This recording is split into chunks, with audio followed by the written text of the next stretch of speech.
Welcome to episode 42 of the now really branded DSMC Sunday night, rebranded and redated DSMC Sunday night live chat. Just try and keep that all in your mind for next time when people say missed it on the other night. That's because it's now dash cam for the win. Yeah. Shoot that man. Right. Here we go. PJ here from Midlife Models. Thank you everybody for joining us. Always a pleasure.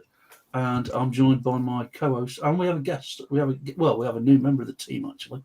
So, firstly, good evening, Mr. Martin Dare from Martin Dare's Dinky Restorations. Evening, people. And Mr. Luke Sanson from Scaled Customs. Evening, everyone. Mr. Bryan Dre from Insert of the Lost Diecast. Good evening, all. And good evening to our mate Moz from MOS6510 Models. 30k subscribers. That's not a promise, that's a spoiler. Watching too much wrestling. And we'd also like to introduce the newest member of our admin team, Phil. Where's his camera? He's show camera. There he is. Phil from Yorkies Diecast Workshop. Please. The guys have all got the channel names up. Please subscribe to all their channels. Give everybody a bit of love and support and like their videos, but mainly mine.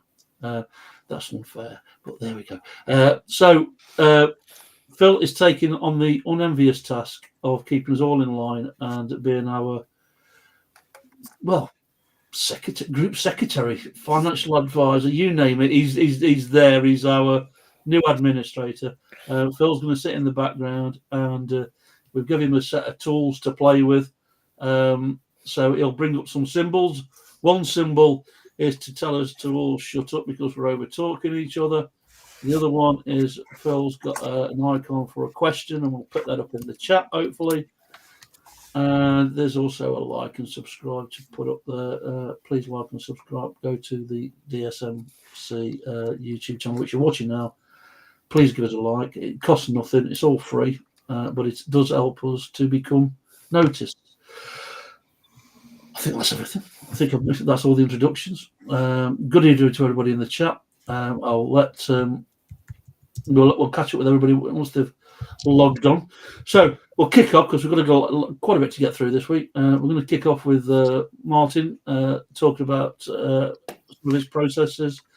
Me and Luke are going to be talking a little bit about 3D, and if we run out of time, we can fall back on Moz and Bryan to fill up our 2-hour slot. But I suspect we may bust that 2 hours with some ease.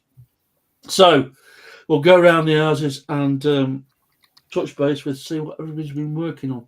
So we'll start with Martin, and then we'll do it in the order that we're going to present tonight. So Martin, my mate. Right. Okay then. I've got a couple of done coming up on this month's videos starting Wednesday. I'm not sure whether it's going to be this one or the other one yet, but this is the Mustang 2x2 fastback by Corgi with a different colour. This is the Dakota Grey. Yeah, so that'll be on Wednesday's video. Maybe this Wednesday, maybe next Wednesday. And then I've got this one to add to the plant hire. This one here, this is the Matchbox Hercules crane. So that'll be on this month's videos. And one that I forgot all about, well, I didn't forget about it. It was lost. It's like Bryan's lost diecast.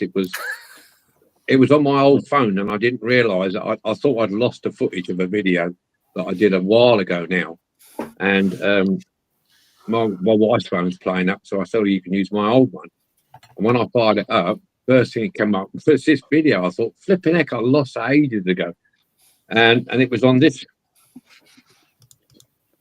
little Bedford CA. Is that the fire one? Yeah. This is the Green Volunteer Fire Service, this one. I As you can just got see. hold of one of them. That's the green one, the Volunteer Fire Service written on it there, with the black ladders on the top. Now, I did this a long time ago, and I thought, you know what, that'd be a good video because I'll get, so that might come up this Wednesday if it loads. I don't know, so we'll see. So I've been doing that. I've just finished a van I did for a guy for his daughter's wedding, which is Andy did decals for. So I've done that. I've got to deliver that, and I'm working on a video for gallery.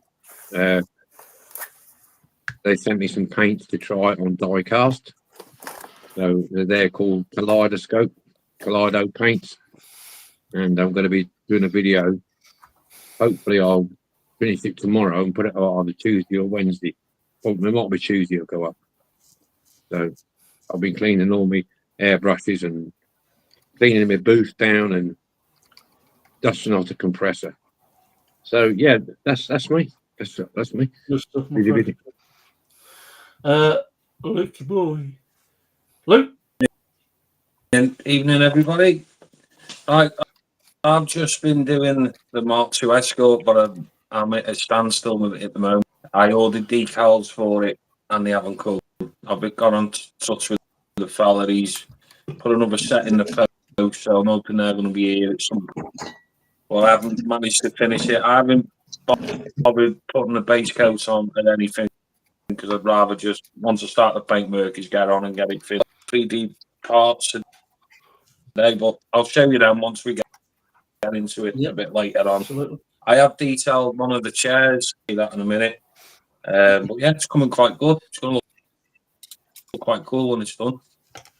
So that's where I'm up to. Yeah, it is. It's a good state. I haven't done anything Yes, other you than have. testing. Really, we haven't done it. I just haven't done anything. Yes, you have. Yes, you have. Yes, I have. Come on. Come on, spill it. All together now. Little cupboard, your cupboard. Never mind. So we, thanks to Bryan and Moz, we've been doing quite a bit of admin work in the background, updating And Phil. and Phil. Yes, sorry, because he's not on screen. And Phil, we've been testing our restream capabilities. And thanks to all the boys, we've decided to upgrade. It doesn't come with fresh teeth. Upgrade our subscribership. So we're paying the next level of subscribership, and I'm hoping that people in the chat will perhaps give us a bit of feedback to say the video looks a lot clearer than it did. We've upscaled to 1080 instead of 720. It gives us another administrator seat. Hence, Phil, bless him, is sat in the background looking after us. And when Phil's found his feet, he'll join the team like the rest of us.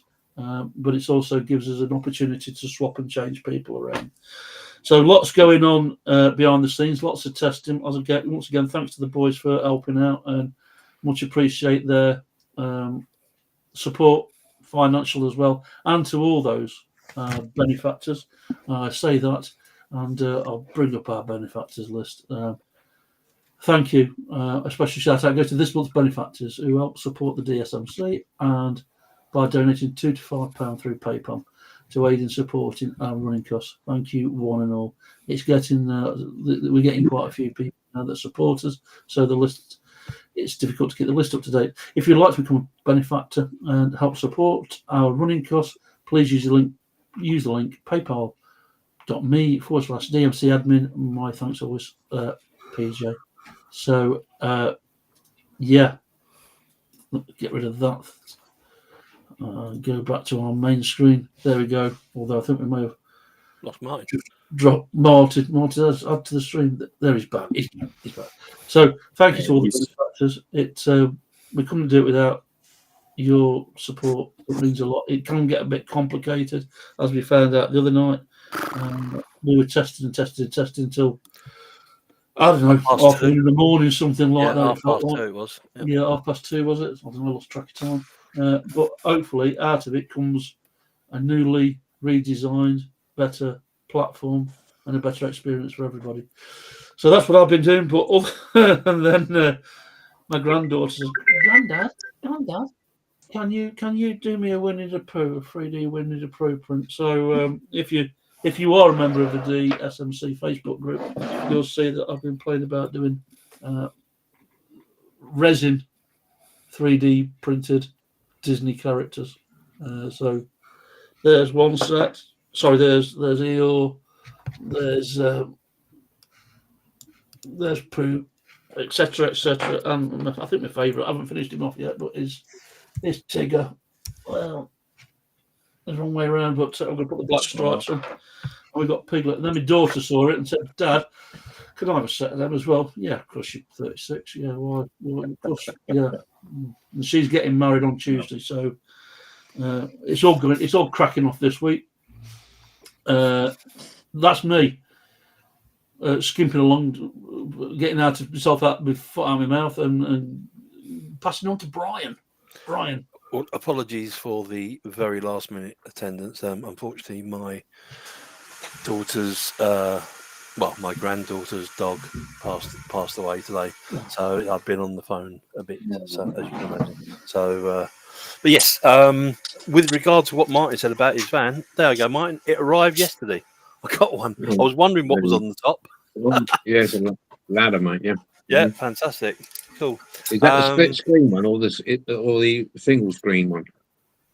Split screen, yeah, that's the early one. Yeah, yeah, that's the green one.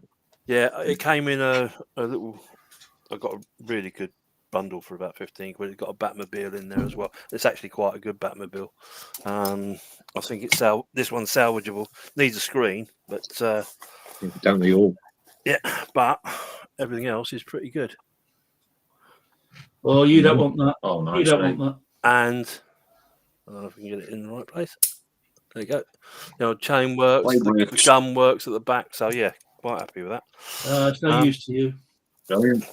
And a couple of these, Martin, which I actually thought, well, this one particular I thought might be of interest to you. I don't know if you know that one.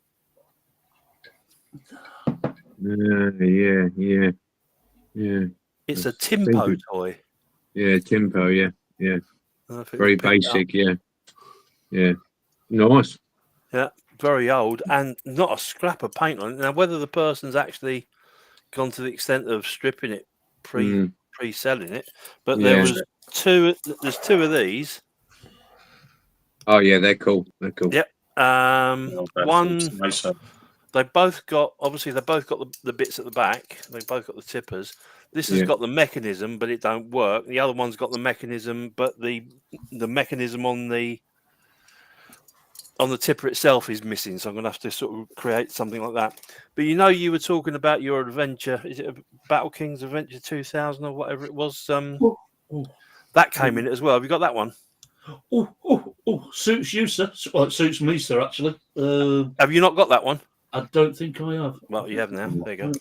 Right. So yeah, that's pretty much it, really. I mean, everything else has been a bit, as I say, we've been a bit geared up for doing this, a few more sort of Hot Wheels and things, but other than that, it's been quite quiet. Before I go to Moss, on the back of that Adventure 2000, Martin's found the part that there's two vehicles that click together. Yep. And Martin's found the back end of one of them. So Fantastic! I've got both of them somewhere, but I couldn't tell you where at the moment because everything's in boxes. I'm going to do it all as I'd like to do it when I finally do get back into it. We've sorted all the channel out and everything like that. That might be one of my first projects, is to do the complete set.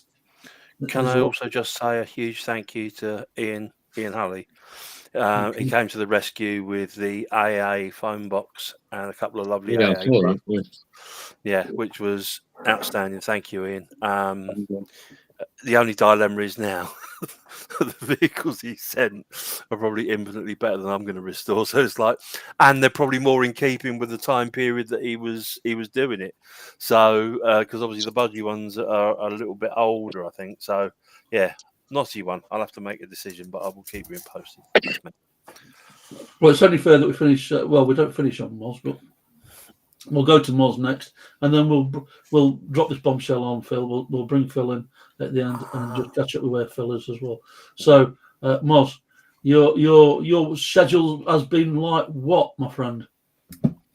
Here, there, and everywhere. Here, there, and everywhere. Good lad. Yeah, I did my monthly roundup of new model releases, which is now live, which has gone down really well. Some really good models out this month, or come in. I think the one that really surprised me, and I am going to be a bit of a bitch about it, is Hella, but they've announced this 3TO trailer, and just looking at the box art, it's clearly being pulled by a tractor. And that tractor is the Ferguson T20 that they released about 5-6 years ago. That I've built on my channel. The Rust Effect one, the Rusty Ode Fergie that I did. Yeah. And they've announced they're going to bring out a trailer, 124 scale. So that one piqued my interest. Not that I can pre-order it yet because no one's really got it. I think they've just announced it, what their intentions are. So, but that's where I'm at. I've done very little modelling this week, to be fair. But I've been busy with other things. And I've really got not much more to add, really. You have got an empire to run, and There's always an empire to run, isn't there? I went to an auction today, and clearly the chap knew when he put his die cast in, he put lots of crap in trays. But every tray went for about 40 to 50 quid. One good one in each. And the single ones, Yeah, I saw them trays. Yeah. But there is money in diecast. Yeah. He had like little singles there, and they were going between 10 and 20 quid each. Some of them were like awful, but none of them are code 3s. But there's somebody out there who, but yeah, he seemed to have done well with those diecast in those trays. So so if you've got any diecast, please send them to me free of charge, and I'll put them through auction. I'm gonna. Well, first we'll go to Bryan. Go on, Bryan. Just very quickly, I just want to know from Moz who looks after the Death Star when he's out touring. Yeah.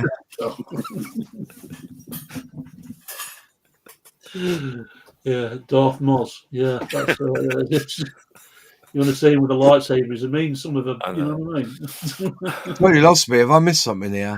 I don't know where Bryan was going. I think it's your empire. Yeah, because obviously PJ referred to the Empire. I said, but who looks after your Death Star when you're gigging? Yeah. That's completely lost him. That hasn't come straight over his head. He's just.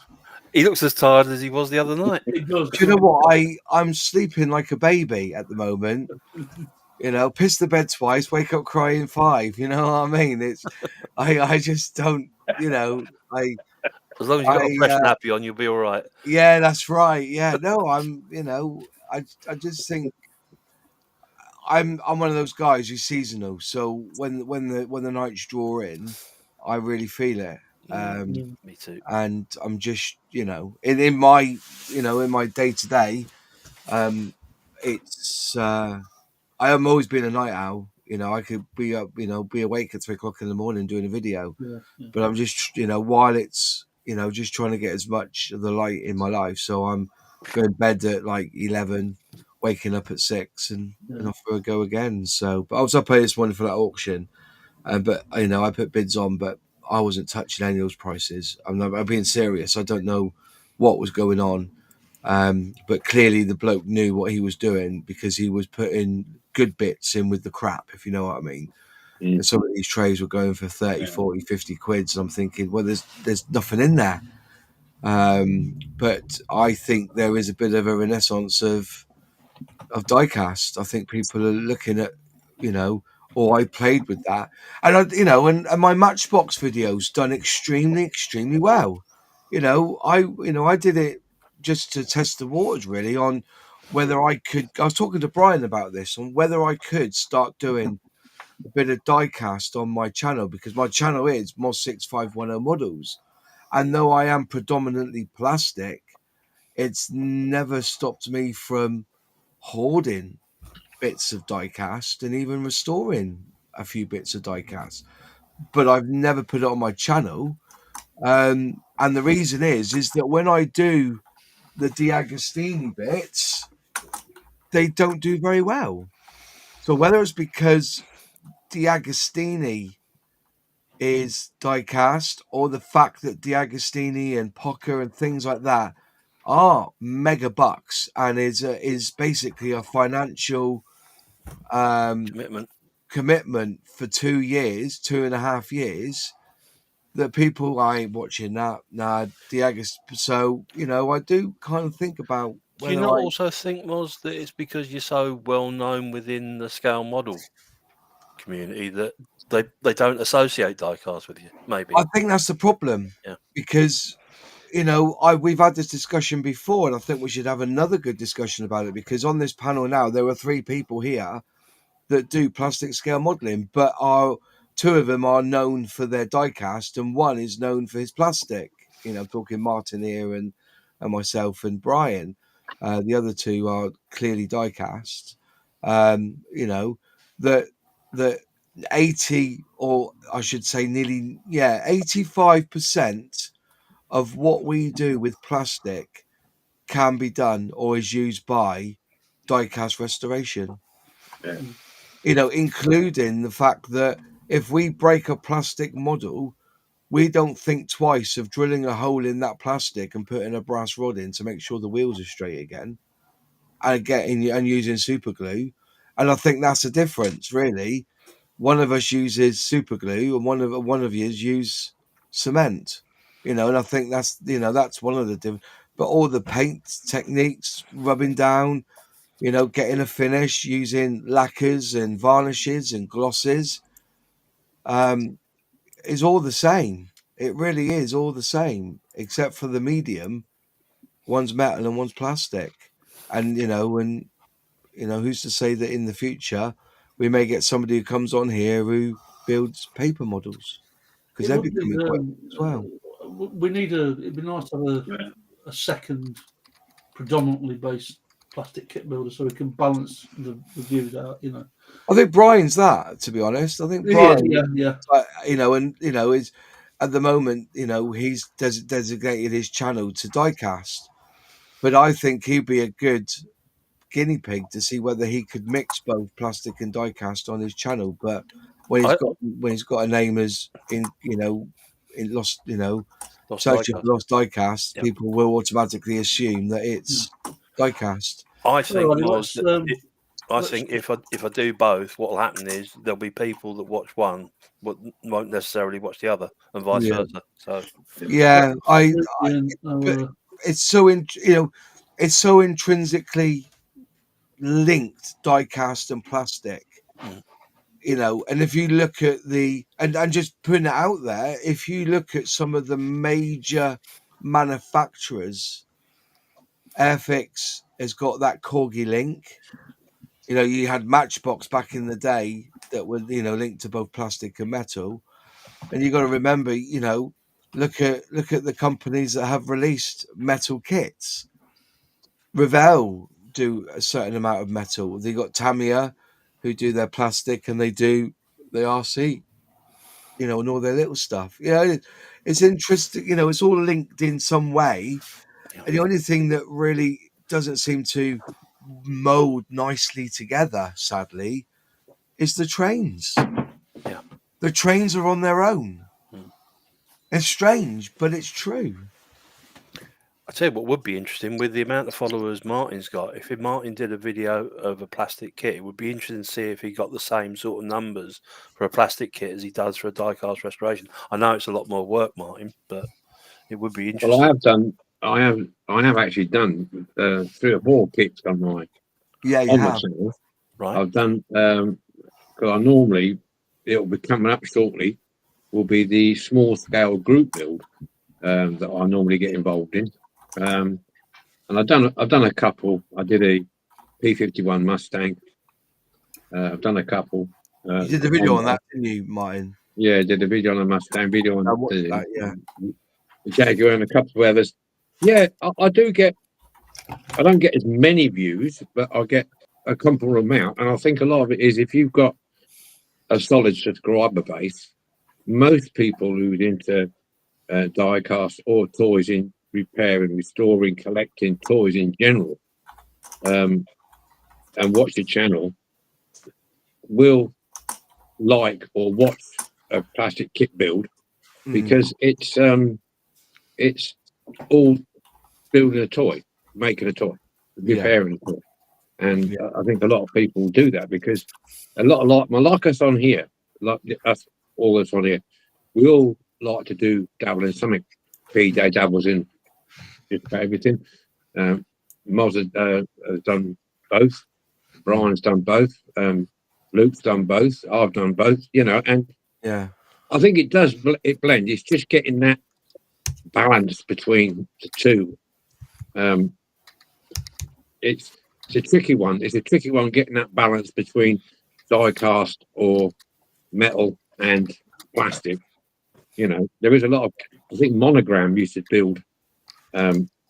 Used to sell die-cast kits, what you put together, the same as Virago do a plastic kit to put together. A metal kit to put together. So there is that. There's that similarity, but it's a case of getting that balance between your viewers and what they like and what they don't like. I mean, I've done a few friction drive, tin plate, few tonkers, you know, and it does get interest, but it's not everybody's cup of tea. You get a certain amount of subscribers go, yeah, I like that. I'd like to see more. And other people say, no, I don't like that because I like diecast. But it's very difficult, like we always say, to please everybody. But if you put something different on your channel, it's different content, and it will draw in somebody else who will see it and say, oh yeah, I like tonkers, and they'll subscribe. If you do a couple, if you do 3 or 4 a year, maybe it doesn't matter. They'll still wait for it to come on. It's a tricky thing. It is a tricky thing. It's a balancing act. See, that's the fortunate with me with my channel name, because it is MOS6510 Models. So I can have the look at the D'Agostini stuff, the Pocker stuff, which is all, you know, screw and bolt action, basically. You know, I've done a few restorations and stuff which I've not put on the channel. But yeah, it'll be interesting to, you know, I do get it. You know, I think with diecast restoration, you're in an even smaller minority, because you are treading on hallowed ground when you take a card of bits and repaint it and restore it to factory setting. You know, and I know that collectors would be like, oh, you know, you ruined it now, you know, and that's a sad reality. Or then you've got those who do collect diecast, and they buy that kit, and what do they do with it? Just basically give it a rub down once a year to get rid of the dust, and back on the shelf it goes. That's it. It is.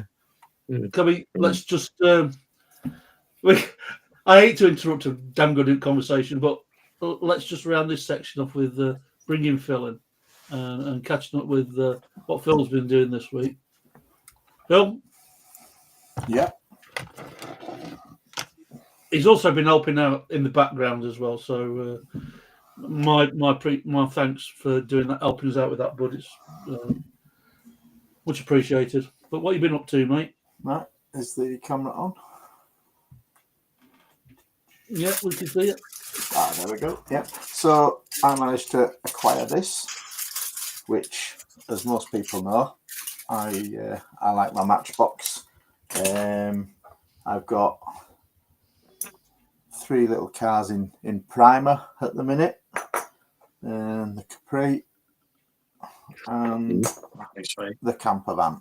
They're all ready to go, but I'm struggling with painting at the minute.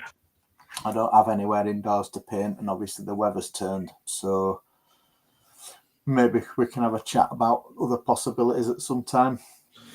Well, you haven't had the welcome to the live chat 10-question grilling yet, so that'll be coming up as well.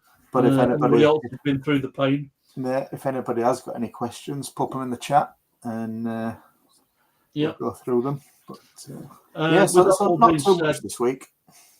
Okay, thanks, mate. Brilliant, mate.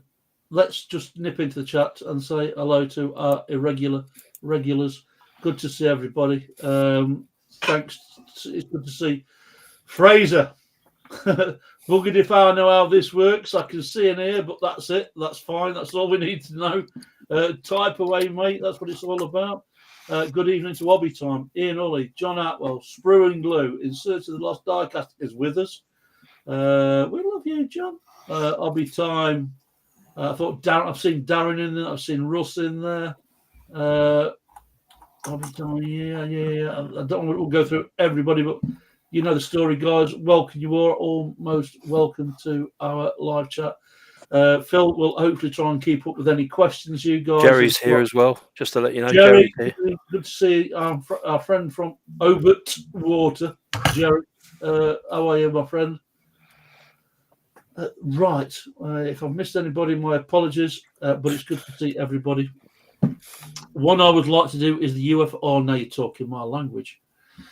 Don't. I'll be thumping under the desk in a minute. And seeing one makes it even worse. Yes, I'm a big Jerry Anderson fanboy. As much as Moz says he's an Airfix fanboy, I'm the Jerry Anderson fanboy. I'm a loyalist. I'm going down. Loyalist, yeah. Loyalist now. Never mind Muppets. We want proper puppets. You know what I mean? Loyalist. That's what the story is. I'll be out there in my flag. Come on, Jerry. Stop it, Bryan. Stop it now. I won't be sleeping tonight. Right. I won't do this then. No. Well, I'm not through. Let's kick this off. Mr. Martin there is going to kick off our first of our sections, chapters, group chats, call it what you will. Thanks, Phil. We'll unapologetically hide Phil in the background, and we'll come back to him later on. So that's that. Good to see you, Phil. Right, Mr. D, away you go, sir. Right, I can't see myself very well. There we go. Oh my God. That's blooming scary. Apologies for everybody. I get asked quite a lot in some of the comments on the videos and about screws and rivets, references to screws or rivets, and sometimes tapping for the rivets. Now, when I first started, I did actually use all rivets the best I could, but I soon learned that some of the smaller cars, i.e. Matchbox and some of the impies and stuff like this, the posts were very, very narrow, very, very thin. So I thought, well, the only way I've got to go is to screw and tap. Now, there was a guy on eBay who managed to get hold of a load of small, minute rivets for Hot Wheels and Matchbox, but he seemed to have disappeared now, and I can't get any more, so I had to resort to screws and tapping. So what I'm going to say is I use both now in this, because even if you do a bigger Corgi, say, or a Dinky, you'll find some of them have more than 2 rivets, some have 4 or 5 rivets in them. And once you get the base off, you'll see, oh, that post is really, really thin. And you can't get the normal rivet in that you would probably use. So I tend to resort to screws in that case.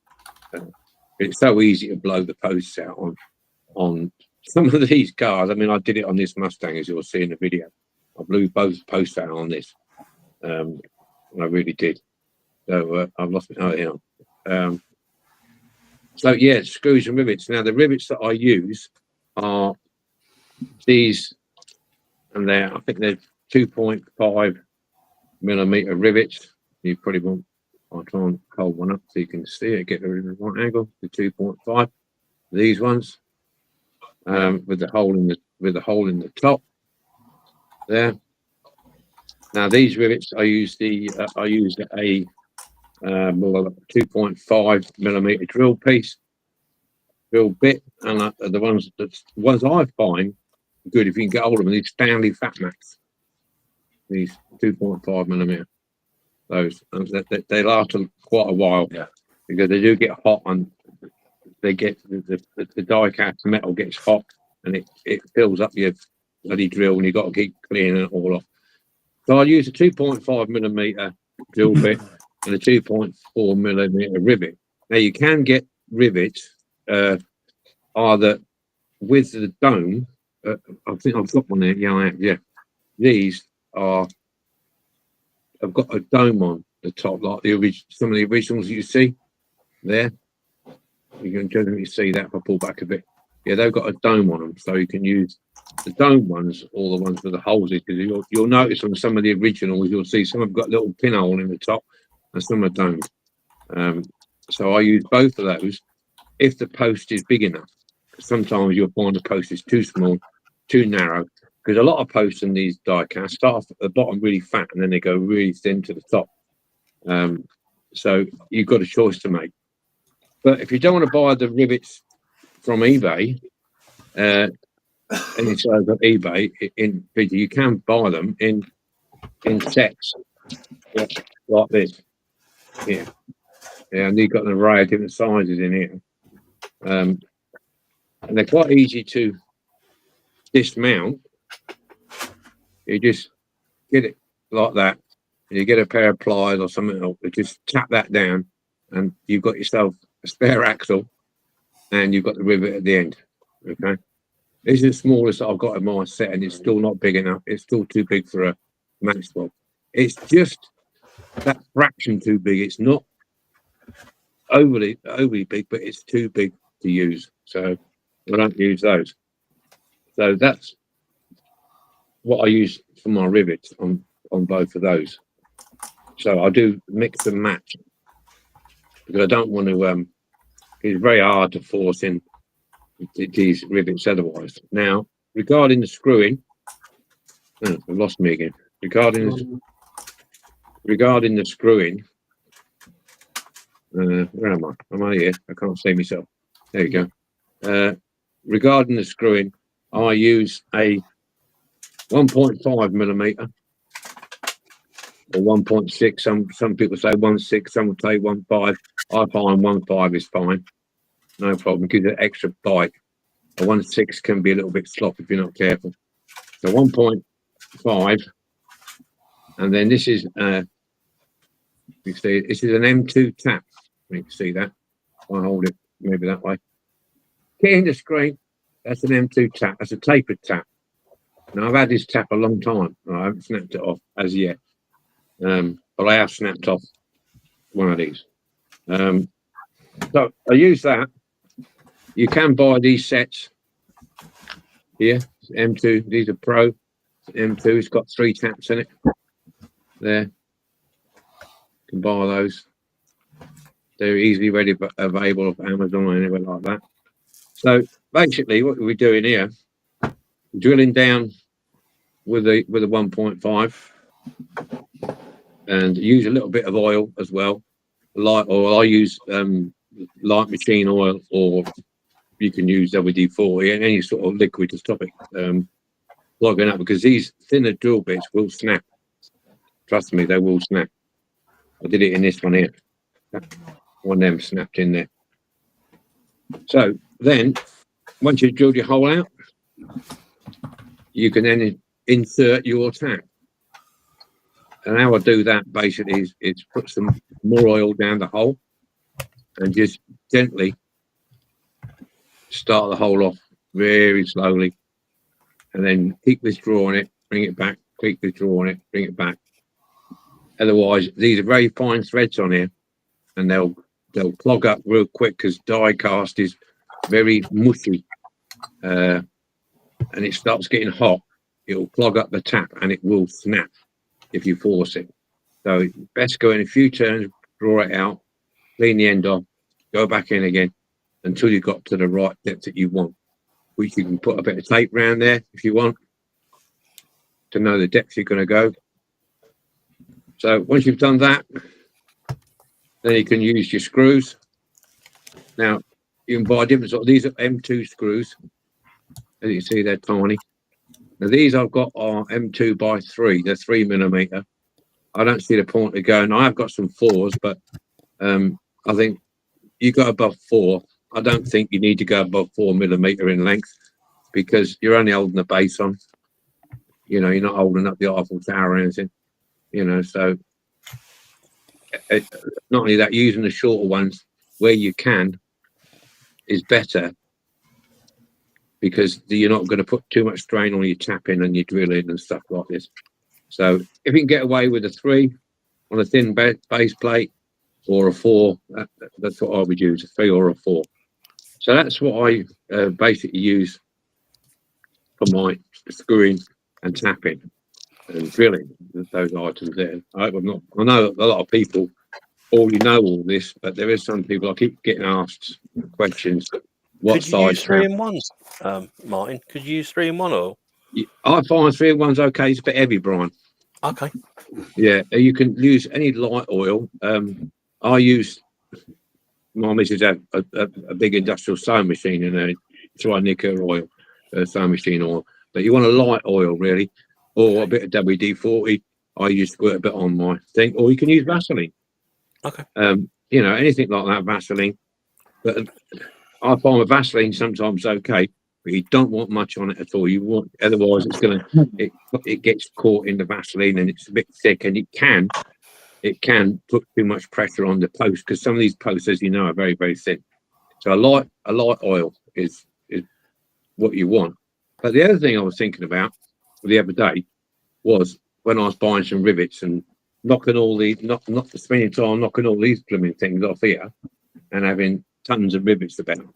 And I look at the different size posts in different models, because there's some, like you got your Batmobiles, they got different size posts to your standard. There's quite a few different size posts which require different size rivets. And I thought to myself, why can't we do? We've got 3D printers. Why can't we 3D print rivets? I mean, all it is basically a connection between the base plate and the body. That's all we're looking at. Some people glue. Yeah. So I'm thinking, well, if you're only connecting the base plate to a casting at the top, I don't see why we couldn't do it in a resin or a PLA and stuff like this.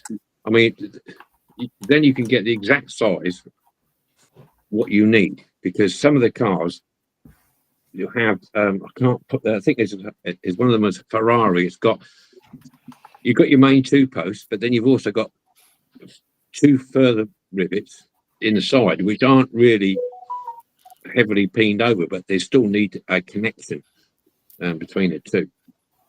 And also some of the base plate springs that you get, you know, the metal suspension plate in the middle, stuff like this. So I was just thinking about, I thought, is it possible to 3D print any of these rivets? Because it can't be hard. Once you've got a rivet, you can measure it and print it, whether it's in PLA or whether it's in resin. I mean, PLA might be better because it's probably that little bit stronger if you want to force it in, because I know sometimes resin can be a bit fragile if you're not careful, especially when you're storage in. So that's one of the questions that I'd like to put to somebody.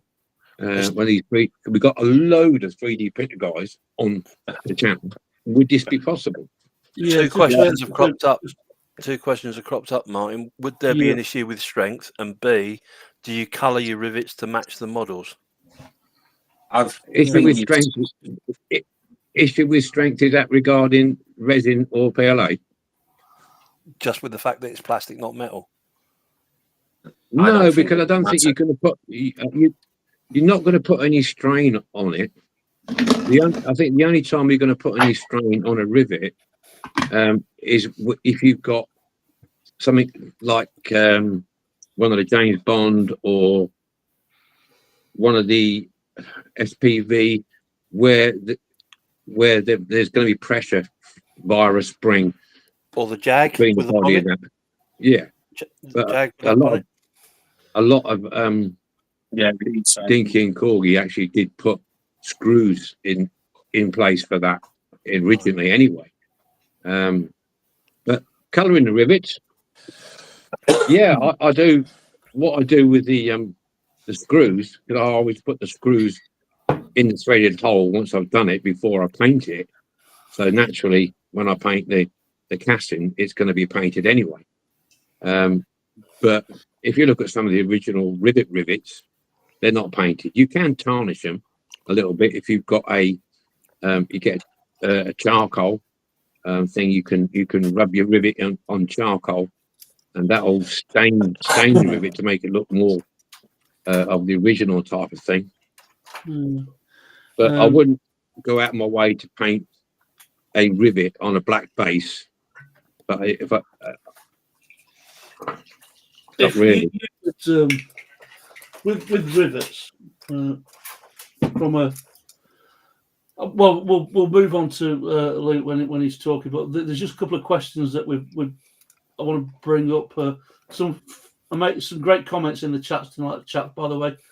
Sprue and glue. Where do you get all your spare parts? So, Martin, you did bring up a couple of packs there that you get. Yeah, the screws I get from a company on eBay called Screw City.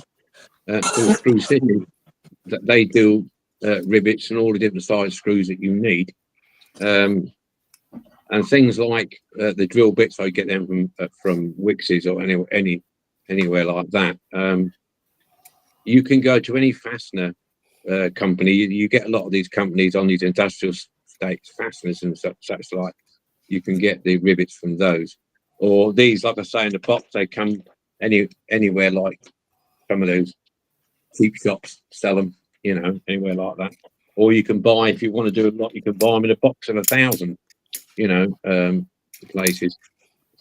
So that they're not hard to get hold of. You just got to do a bit of looking around, because I think a lot of people are not disrespecting anybody when I say this, but we all tend to get a bit lazy when we're looking for stuff. It's a case of our first port of call is bang, go on Amazon, or bang, we do this, without thinking, oh, well, there's a flipping shop up the road in the industrial estate. I'll go and knock on the door and have a word and see what they can. And you probably get it. You probably get a bag of rivets, or a bag of screws. Instead of buying 50, you can get 1,000 for the same bloody price. Unfortunately, the size of the screws that we use, or bolts, call them what you wish, and the drill bits and the taps are the very low end of the scale. Yeah, they are. Yeah, you very rare you can go into like B&Q. Yeah, you can't get them in there. Yeah. Places like that, they start at 2 mil. 1.8 to 2 mil. Yeah. I would say a 1.7. This is just from my experience. I mean, the lads can chip in. The 1.7 is sloppy at best. You can barely get a grip. My go-to, I know Martin, his go-to is the 1.5 predominantly. I'll go to a 1.6. Yeah. But one thing I'll add on to what Martin was saying is Martin brought up the tap in a pin vise that he'd got there. I put a cocktail stick in a pin vise and use it as a measuring gauge. So if you measure off, I mean, the depth that we're talking about going to is minimal. We're talking about 3-4 mil, aren't we, Mark? Yeah, that's what we're talking about. Yeah.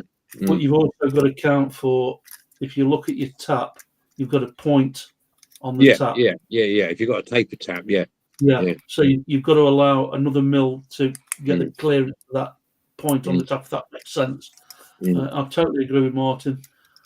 4 or 5 twists in, take it out, have yourself a piece of tissue or even an old toothbrush, or that wire brush pack that you got, Mark, from just get a brush for that. Get a brush. Just you can get like a wire brush, a plastic brush, a metal brush. They're about £1.50, £2 from the cheap shops. And just brush your tap over it and keep it clean. That's one way around it. But you're right on what you say, Pete. You get the drill bits down 1.5, 1.6. It's not a problem. But when it comes to the taps, if you buy a tap and die set, it don't go down to M2. It starts at M3. You know what I mean? So that's where you got to look around for the specialised set because most of them start. I mean, I've got several tap sets, and they all start off at M3s and upwards. I'm thinking, oh, that's no good. But I'll buy another one.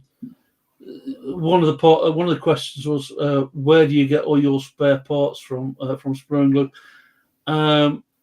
Regarding what spare parts? Regarding to probably a general answer. We're doing a restoration. Yeah. So, Mark, you first. Yeah. If I can, I will buy a donor vehicle. So the donor vehicle that I'm buying, if it's got the parts on I require, will be somewhat original. They'll be made at the same time as the car was made, or the van or the truck or the lorry. So you're sort of pretty much guaranteed a fit, because some of these reproduction parts, the fit is a little bit suspect. You know, you can buy a windscreen, wait a while for it to come. It doesn't necessarily fit properly. You'd have to do a lot of work to put it right. But that is my first port of call. If I can find a donor vehicle somewhere, either on eBay, because you usually buy job lots, I'll have one in there, and stuff like this. So that's my first port of call. And then secondly, I'll go around and look at the reproduction parts and see what companies are out there. There are quite a few companies doing them. There's obviously the big one, Model Supplies, and there's another one in Europe. I can't quite remember the name of that one. That's another big one.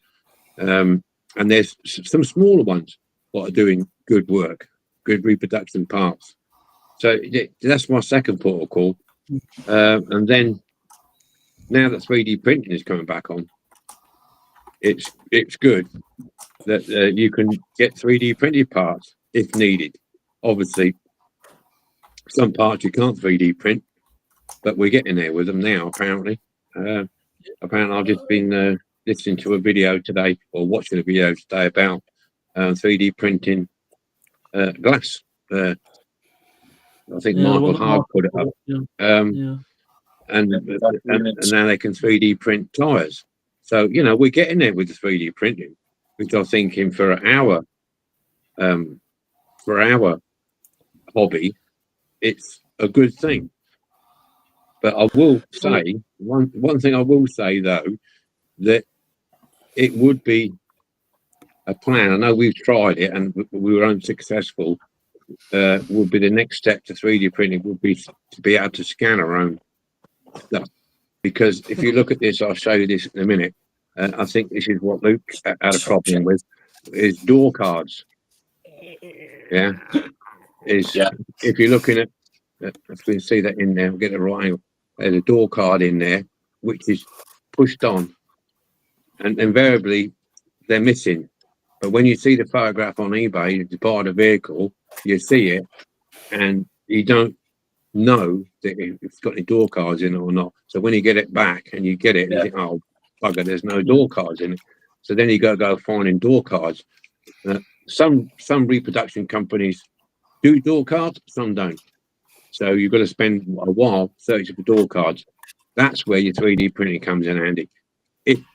But to do that, unless there's an already file out there, you're going to have to scan one, you know. So I think let's pass that around the houses then.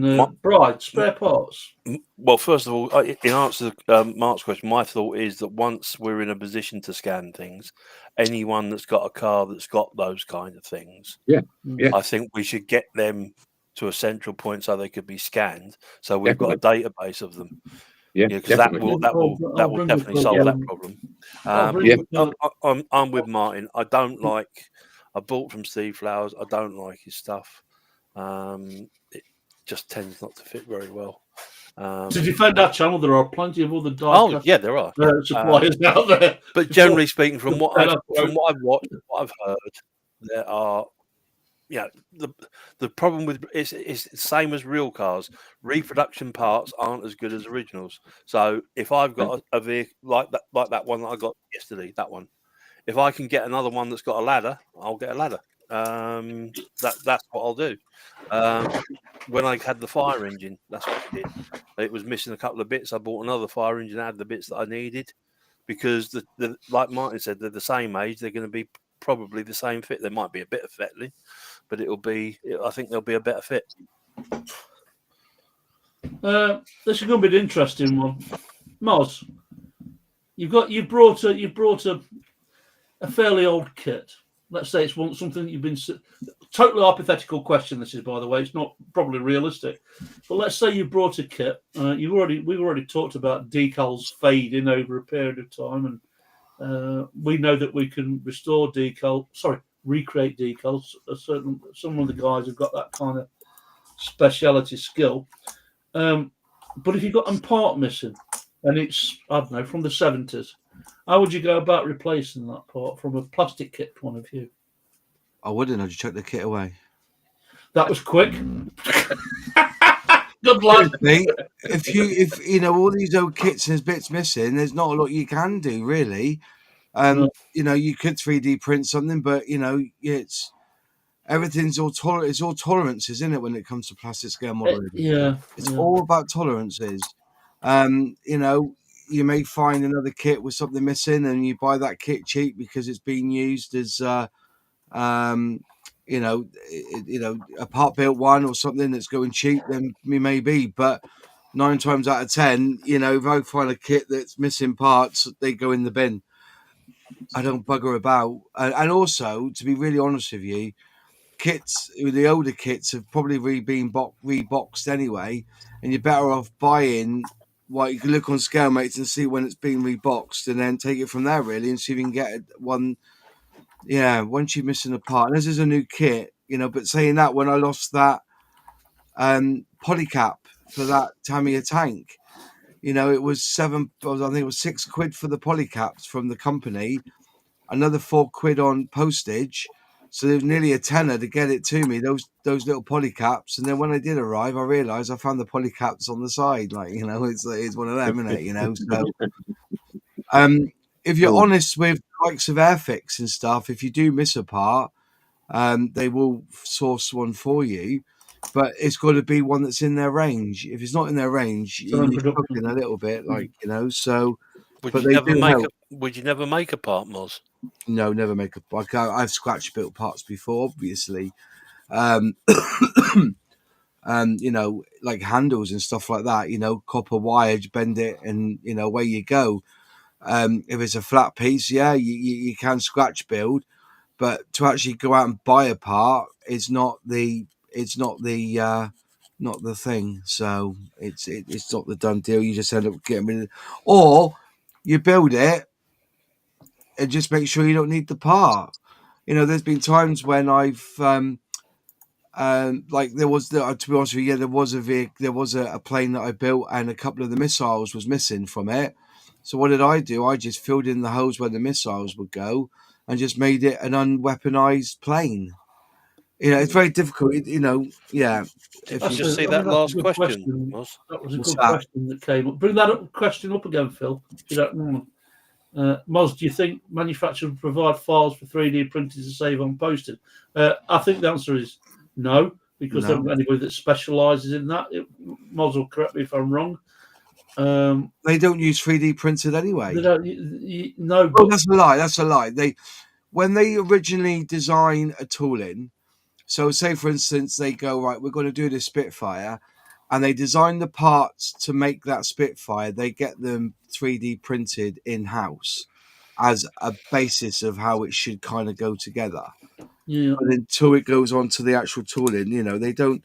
No, they won't. You know, I believe that when they messed up with the Vulcan, they offered a 3D part for the pylon for the missile as a workaround. But no, they would never release 3D, because this is the problem with 3D printing. It is to be honest with you, at the moment we are living the Netscape. What was it called again? Years ago, we used to download music files. What was it called again? Napster. Napster. Yeah. We are facing the Napster of all Napsters when it comes to 3D printing, because as soon as you release that file you have no control, and that is at the detriment of you can download. I can pay 15 quid and download a file, and then reverse engineer that file to remove any knowledge that has come from me, and then upload it to a website. It's very, very difficult, as I said, when it comes to piracy and whatnot. Once you let that 3D file go out, can of worms this is, isn't it? Tell you. But I never realised it. It's only until you speak to these model guys and 3D printer guys, they will tell you. You will lose ownership. We had this talk before, because if you think about it, as you said, there are other places to buy from, but where do they get the license to print these things and make these things and do things? Well, we don't. I mean, you can't. I suppose, being politically correct, you can't accuse people without the knowledge of whether they've got a license from Mattel, Airfix, Jerry Anderson, whoever it may be. We don't know, but you suspect it. You suspect it. Look at it that way. But would they really go after? The question is, these companies doing, when it comes to music, right? You had powerful entities behind that. When it comes to scale model, are they really gonna go chasing you? We've had this debate. We've had this debate from year dot. Why is it that you had Airfix release that ambulance, Austin K2Y ambulance, right? They paid the license for the name on the lorry. Gecko, the bastards, went out and released an ambulance, but never used the name Austin. Did Austin go after Gecko? No. Did they? They didn't. No. So what did Airfix do? What did they do?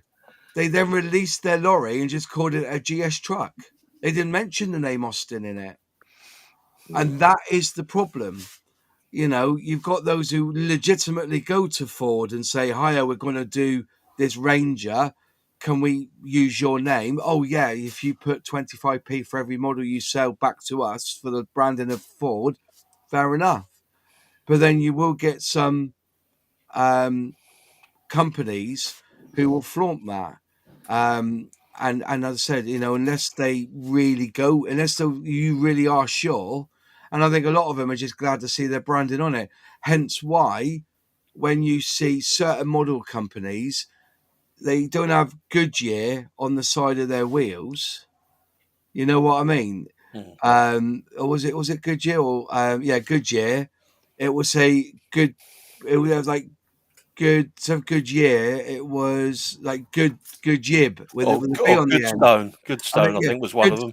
But what you would do is you get a file when you remove the B and make it into an R to make it Goodyear. If it wouldn't be good yib at the end. They'll just So there's ways around it, but I don't think anyone has rung up Mattel and said, "Oh, we're going to 3D print some parts for your own Matchbox toys. What do you think?" Nah, I would do it on the back of their ass. If anybody, the likes of Steve Flowers would be under scrutiny for the amount that he's selling. But that is the closest I can think, Mark, to anybody who's that big in the spare parts industry, if you want. Well, there must be a way. There must be a way of doing it. Like my side, maybe they're not really bothered, or there's not going to be enough to affect them anyway. Well, I remember the old Doc Martens case where somebody produced a lookalike Doc Marten boot, and the theory behind it was, or the law behind it was, you had to show 7 changes for it not to be a Doc Marten. Somebody will correct me in the chat if I'm wrong, but it was something like, well, we've made the aisles 0.5 smaller. The leather color is slightly less than tan. The laces are 3 inches longer, etc., etc. Like, and they won the case because it wasn't a Doc Martin boot. Yeah. On You get that. on the flip side, you know, at the end of the day, you know, going after somebody, copyright and trademark, or use you look out there now, iPhone, Apple iPhone, every single phone looks like an iPhone. One big screen with a bezel, one home button. You know, they all look the same, and you've got to distinguish, you know, what's what. You know, the only thing that Apple's got on their side is that you can't copy their software. That That's they the copy thing. from Microsoft at the start of that opens a can of worms that does. I think it's the other way around. I think Microsoft stole from Apple, to be honest. But you know, we can go back, or we can have a debate, and I will win on that one. But anyways, you've got to prove when it comes to this, and I think at the end of the day, if you're just scanning a part and reprinting it 3D wise, I don't think Mattel really want to bother. I don't think they're going to come after you. I think they're more interested in getting more Barbies into children's hands and their new Matchbox toys than all this old hat that's out there anyway. So, and one other thing as I was going to add is that Matchbox cars and Dinky cars and all these now, you must be talking 50 years, and patents must have gone by now on this stuff. Yeah. I'm going to have to pause everybody for a sec because there's some brilliant questions that we're missing in the chat, and I don't mean to miss them. I think what we found out is that once we get into a roll on a conversation, as Moz pointed out a few weeks ago, it's hard to stop it. So I'm going to just rattle through some of these questions, some yes/no answers, boys, if you wouldn't mind. A fantastic comment from Graham Ball Modelling. Companies who navigate around licenses should at the very least be named and shamed. Named and shamed? I'm not sure. Definitely named so that you know it's not from an origin company. So it's not from Mattel, But then again, would Mattel, like Moz said, would Mattel go after them? I don't know. Depends how desperate they are. They seem to be doing quite well at the minute. What do you think might provide files? We've got that one. Fraser, good to see you, my friend. I have a Range Rover radio control. I have a Rance Rover radio control model. I could not resist the buy just for the name. The Chrysler and Bentley grill, says Phil. So in essence, all spares, wheels / tyres, perspex are from donor vehicles. In answer to the question, just to round up this section about spares and part stuff, you've got a few choices. One, you can go to a predominantly diecast restoration company like Steve Flowers, who will provide you with perspex screens, casted doors, decals, wheels, axles, you name it. You've pretty much got the brand covered. Now, on the flip side of that is quality, and he's not doing us any favors just lately, because and our friends from over the pond in Australia and America have also had stuff on Steve Flowers, and some of the language that's been in private chat is not the best. Well, we couldn't put it on YouTube; we'd get banned.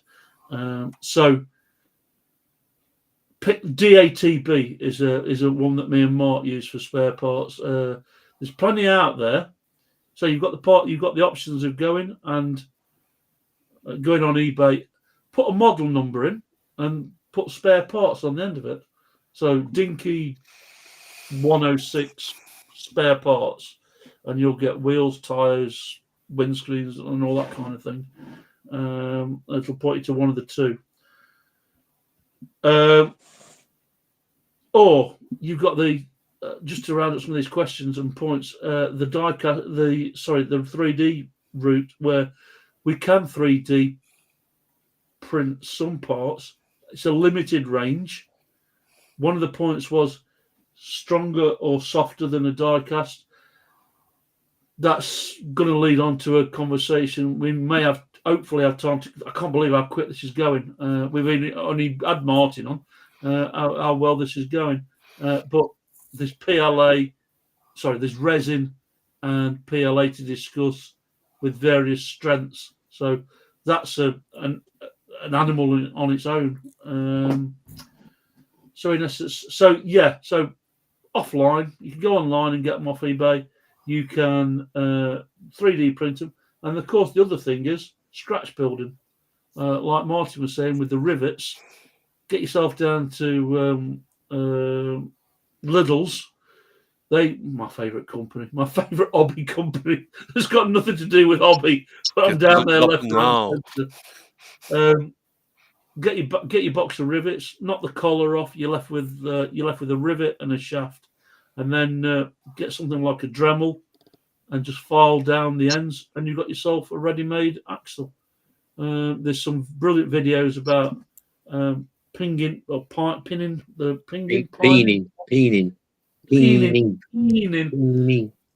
end over to create the dome. I mean, that again creates a whole new world of conversation about how you put wheels on axles. We've covered some of these before, but I'm quite happy, and so are the boys, to go over some of these processes again. It's stuff we'd love to talk about. Yes, right. Paul says, John, I think the company Firetrap DMS. Moz, will we ever get a John Deere kit? Mate, honestly, I have the paint in my collection of the perfect green, the perfect yellow, the perfect red undercoat, red oxide undercoat. I have it in stock. There is only one ever released, and you know which one I'm on about. The 6210 tractor, which was released by Ertl back in 88, 92. I have emailed round 2 to see whether they have that tool in, and I never got a response, and I've emailed them twice. But yes, I would love to see John Deere. The only people that have bought that paint are those who have bought the John Deere diecast tractor and needed to, rub down and redo that on the restoration side. I've had 2 people buy that paint off me for that, and they said it's a complete match. So it's one of them. Would we see it? I don't know. But if you actually look at Barago, I think it's them do one. Do not trust their green because it's a Brunswick green. It's not a John Deere green that they've used on that model. So is it a UK company, Moss? No, Deere? American John Deere. Well, that was kind of my point, because whenever I'm watching videos, I'm a bit sad. I'll watch gardening videos or lawn cutting videos. Oh, I bet you do. John, steady now. John Deere is a massive company in the States. You know, the ride-on lawnmowers and this kind of thing. Yeah. Okay. Tell you what, and tractors getting massive these days. Flipping heck. We talk about tractors. I mean, the other day, obviously where I live is quite rural, and we get tractors up and down here, and they're huge. Absolutely huge. And actually, up this road that I live in, they actually have the learner tractors drivers. The guy stands on the side of the road near me, and there's quite a few female drivers now. And this tractor goes rolling past. It's huge, and the tyres on them are massive. It's just incredible from going from that small Fergie and some of the older tractors, the old Dennis and stuff. Now they're bigger than flipping lorries. I mean, it's huge. It's incredible. Look at Clarkson's one. Clarkson's Lamborghini tractor. Insane. The one that Clarkson's got is tiny. Really is compared. Yeah, but when you've made it in life, when you can afford a Lamborghini tractor. Lamborghini are the cheapest of the cheap, mate. Nobody wants a Lamborghini. They want things like Fendt and John Deere Yeah, You know, yeah, those reliable stuff. It did have a Reliable. very good And rating. they're just massive. I mean, and the equipment they got in them, it's incredible. Yeah, but you know, fascinating. Harriet's done a lot for female farming as well. Who's on Clarkson? has she? Okay. Yeah, yeah. There's a lot of women taking up interest in. I assume taking a lot of interest in farming because of she's not a million miles from me. Fraser says Black Square Decals is a brilliant supplier, especially for custom stuff. They are. They are good. They are good. And you can even send in an image, and I'm sure the guy's name's Steve from Black Square. I'm not trying to reach out to him and see if he'd do a live chat with us. So we'll give that a go. But he does some. The only thing I will say, if you have stuff from Black Square Decals, it's not like an Airfix decal where you've got the. Please excuse me, I don't mean to insult anybody. Got the dotted lines around the decal. You have to. There's no line. There's no guidelines. They're not quite cut, are they? They're they're brilliant, but you've got to be careful about what you're doing with them. I don't mean to be insulting to anybody. That's just the way that Black Square do their decals. But I think. Go on, Mark. Sorry, before we go off the subject of spares, regarding we were talking about spare parts. Apart from getting a donor vehicle, I think when it comes to tyres, though, I do buy mine off eBay. There's if you put in tyres, you can buy bags of 50 tyres. 20 mils, 15 mils, 14 mils. So I don't use donor vehicle cars unless it's been a restored vehicle and I bought somebody else's restoration and it's got new tyres on it, then I'd use them. But the irony that you're buying a restoration car, the spare parts, they're out there. They're out there. I mean, it's the same thing really as buying a restored car that somebody else has restored and flog it on eBay. It's not to be sniffed at because you think yourself, well, yeah, okay. But whoever's restored it has put the time and bought the windscreen, they bought the tyres, they bought the bits and pieces of what needed to do it, and they flogged it on eBay. And if it's cheaper than buying a spare parts from a spare parts company or even an original, buy it.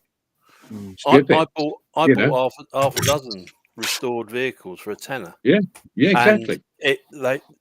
So there were 6 sets of tyres, 6 new windscreens, exactly. all the bits and pieces. It was a no-brainer. Of course it is. Yeah. I mean, same as. I mean, I'll say throw these to Moz. Is there a market for used model kits? I mean, I've seen some on eBay used model kits that people have owned, maybe started and given up. Is there a market for that out there? It is something that classic models would be interested in. Right. So if they're new box, they could be opened. Long as all the parts are there is a bit of a market. Like I said, today I went to the auction and I picked up a Revell box, and the fuselage and the wings had already been glued together.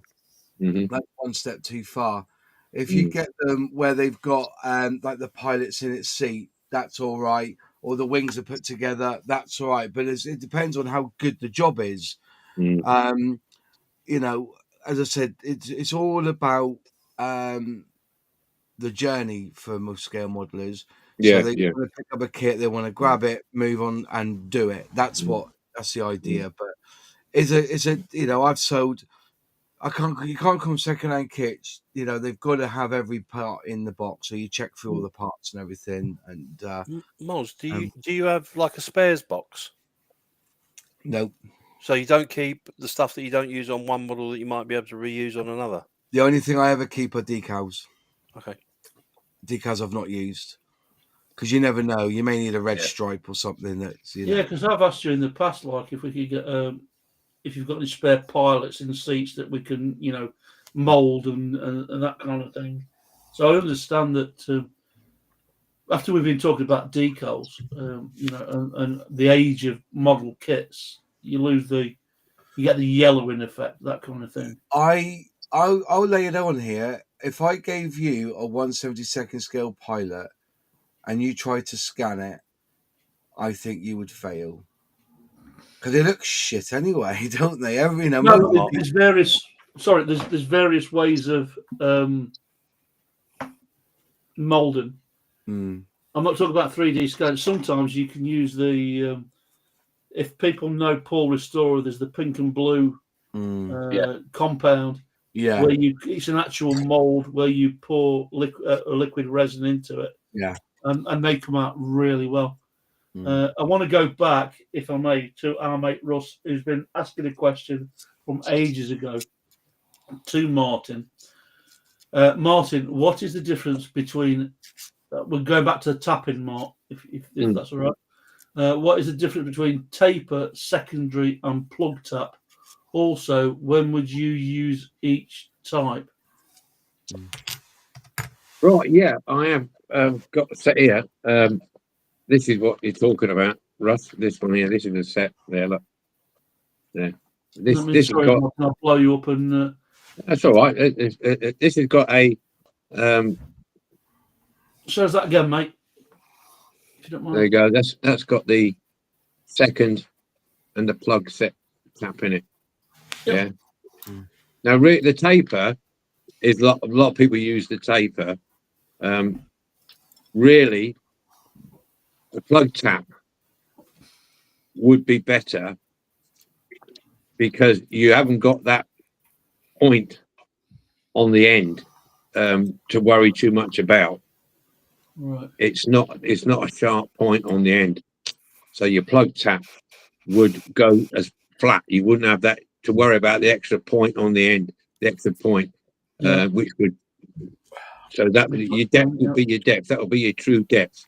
Whereas your taper, you haven't got the true depth. You've got that point on that tip on the end. So you could start off with your taper and draw it out, and then put your plug in. Because if you start off with your taper in your drill hole, that gives you like a guide. So you're sort of putting that in first. That'll guide your taper. That'll guide your tap into the hole. If you go in a few turns, take it out, and then go in with your plug tap, and you take that right down to the bottom. Then you're going to get a flat bottom rather than a pointed bottom, which is good if you haven't got a lot of room, because sometimes you can, if you're not careful with a taper point, you can taper it through and it will poke out the other side. You've got a hole where you don't want a hole. So, yeah. They're ideal for short posts, aren't they? Yeah. If you got a short post, yeah, use a plug tap, and then it'll save that, whatever it is on the end of it. Yeah. You'll have threads all the way down the post. You got it. Yeah. So you've got your first taper, started to roll off. Your second taper gives you that a little bit more depth as it's going in. They're more for delicate work, Russ. But definitely what Luke said, for a short hole, so I say short post, and a flat bottom.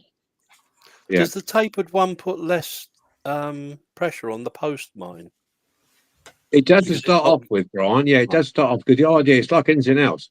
It's like you can imagine it like a screw in a piece of wood. Yeah. Yeah. You drilled your pilot hole in the piece of wood, and you're going to put your screw in. So you've got your point of your screw is basically gets in the opening. Yeah, and then you start turning it, and that gives you a grip, and then you go through. So your main taper will start you off with a hole, and then you can go to the second taper, which will be a little bit shorter on the tip, and that can drive it further in, and then pull it out halfway if you want to, and go with your plug tap. But that's more for, how can I say, more engineering, a bit more delicate sort of thing. I'd probably use all three of those if I was going through a lot like a light aluminium. Where the chances are you need something nice and steady to go through. But yeah, that's the differences, Russ. sorry. Bryan, go on. With regard to the minuscule posts, you recommend just gluing them, wouldn't you, Mark? No, not really. Yeah. Depends what the skill level is, to be honest. Yeah, the M2 tap is will do your Hot Wheels and it'll do your Matchbox. You know, I mean, anything thinner than that, you know, it's not really. It's going to be a problem for you, isn't it? I mean, that's what I mean. I was thinking that VW camper, because they're minute. The posts on that VW camper. I think it's the one that Phil's doing. Minute. What is it? Minute in length or minute in diameter? It's thick in diameter. It's probably no bigger than 2 mil. Yeah, we got 1 point. The Lotus Esprit, the John Player Special. Yeah, it depends. That is minuscule. Yeah, you can glue, and if you want to make it look like a rivet, you can get a small rivet and cut the head off it and glue it on. Yeah. I mean, I'll be honest with you. When I show you this, when I broke the drill in this, in here, and one of those, I broke the drill bit. If it's up here, here, one of these here, I broke my 1.6 drill bit in that one. I think it was. I'm going, oh wait, that one, yeah, and. You know, it's like trying to drill a broken drill bit out. Oh, you know what I mean? It's so hard. Same as a tap. You break a tap off, you just forget it. So what I did was the other one was successful. And I just cut the screw, got the top of the screw right off, left a little stub on it, and then glued it in. So it looks like the same, so it's a matching pair. But yeah, Bryan, that Volkswagen, you know, is it a plastic base? No, it's a metal base. A metal base, and it's got to be firm because it holds the doors in, the side doors in. Yeah. You could glue it. Yeah, well, that's what I went for. Yeah, you could glue, or you can actually get a nail. If you look at panel pins, nails, you get you can get something like picture frame nails, the real small ones, the small heads, and they got a thin set. Yeah, you could use that. You could use one of those. So you can get some micro drill bits. I bought some micro drill bits, and they go down way. That was a conversation we had about where to source those micro ones, because they go down about to a millimeter, don't they? Or they go like a hair. Micro drill bits, then then get a nail, put it in. That'll look as good as a rivet, won't it? At the end of the day. Cool. I think that's what you want. The bigger your model, you know, you start getting to 143 scale, that kind of thing, whether it be plastic kits or diecast, it's easier to drill. The smaller you get in scale, then you're already giving yourself a battle before you started. So, but you can get 164 scales that have got big posts. You can get 164 scale that have got minute posts. You can get some posts that are already a lot of. I mean, the one we have a bit of fun with our mate Laz from Laszlo Collectibles about Majorette, but they are a stunning design of a car to restore. I'm not talking about the design of the car. I'm talking about the layout. The layout, the chassis attaches to the body light. They're so easy to work on. It's just like a spring inside. The wheels fall out. I mean, the battles we've had with Matchbox. Good Lord, you've got clip. You've got like a clamp that holds the axle in, and you've got to get a grinder to open up that clamp to get the wheels out, and then you've got to get some. Then you can't get the axles, so you order some KS steel off eBay. Me and Tony almost brought all the stock on eBay to KS steel for the 1.6 rods for the axles. Yeah, there was a. I watched an interesting video from Bryan Diecast Thailand. I don't know anybody else in the chat knows Bryan Diecast Thailand. No, Bryan. Yeah. He did an interesting one on a Tomica. He found a Tomica, and he was saying, "Can you get it apart?" And there was no visible signs of any rivets anywhere on it. Yeah, and I thought I'm going to watch this because I haven't done many Tomicas. And eventually, with a bit of lever and a bit of pressure, he opened it up. And what it was basically male and female posts inside. Oh, wow. And it was press fitted. Cool. Yeah. No, that was male and female post press fitted together. And there was no visible signs of post on the base plate at all. And Is it you know what? Is it Oxford that's got the covers as well, Martin? Oh, that's Vanguard's. Vanguard, that's it. Yeah. Vanguard's have got the little covers, and that was a Fraser Martin tip. Fraser, thank you very much, young man. He said to me about. He said, "I said, well, there's no flipping screws in here." And he goes, "No." He said, "There's a cover on some of them. Got cover under the sump or under the back axle. There's a little cover. You screwdriver it, lever it off, and there's your screws." And I thought, not on about that Atomica. Yeah, really. Yeah. That Atomica, though, press fit, I've never seen that before. I've never done Atomica, so I didn't know. But that press fit like that, I mean, that was obviously put on the machine. Did he go back together all right, Martin? Yeah. When he did it? I haven't watched that video yet. Yeah. Went back all right. Yeah, he seems got it back all right. But I think you'd have to put a good bit of pressure on it, I would say, because the way it took him a while to lever it off. So that would have been to put that back on. You'd have to be very careful when you put pressure on it, because if you put it on his roof and put pressure on, you'd probably collapse the roof. And if you did it the other way around, you collapse the suspension. So you'd have to be very careful how you put it back together. And I think once it's been apart a few times, it'll get very slack. Just popping back into the chat. We love you, John. John's been stuck behind a tractor on it. Been stuck behind. Is that the 4-wheel scooter or the 2-wheel scooter, John, that you've been stuck behind a tractor on? I'm not entirely sure, but we love you, John. Jerry, our mate in Canada, says there is a paint company that have John Deere green and yellow in rattle cans.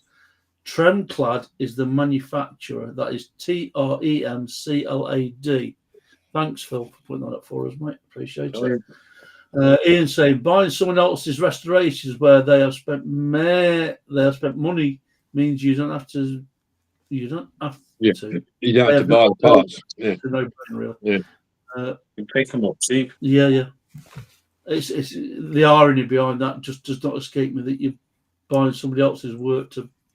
Anyway, Darren saying just seems great. I can buy my kids no end of John Deere toys, but I can't get a plastic kit of one. Go figure.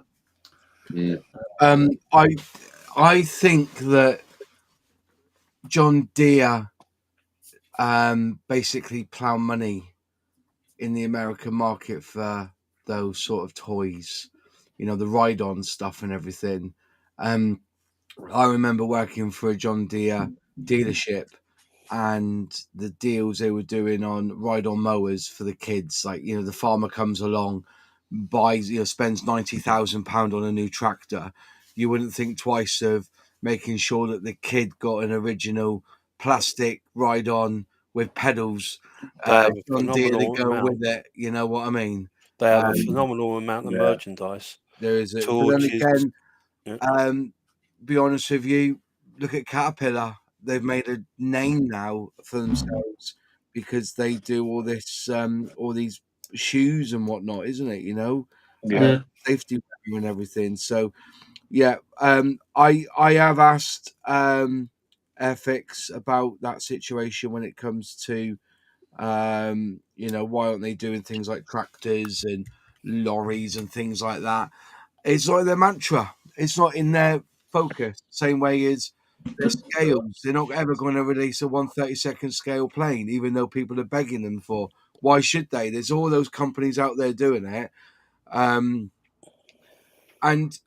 a lot of these manufacturers, these model companies, they have to choose their horses wisely on what they ride.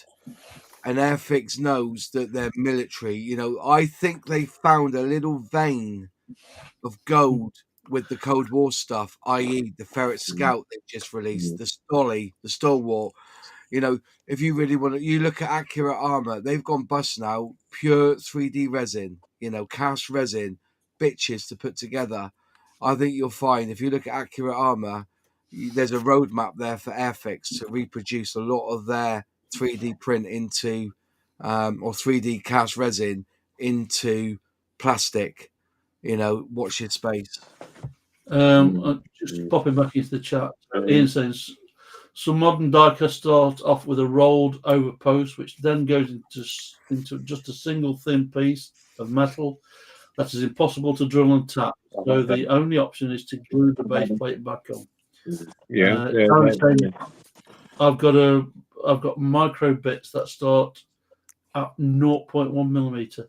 Yeah. Good Lord, that just frightens me. That you just know what I'm like. Yeah. Not to speak over anyone. Ian's absolutely right, because this Corgi one, these posts were rolled over posts. Yeah. I've just drilled them out. There's no way. All I'm going to do is file them down, put the base plate back on, and and then what I'm going to do is I'm going to cut the heads off, rivets, just the heads in. Screw it back on. The rest of it is going to be all glued together. We are the biggest cheats on God's green earth when it comes to modern. And that's no shame in that. And I don't think I may not super glue. I think sometimes you've got to go with it and get that hardener and that glue out and aerudite it, and then let it set with the hardener.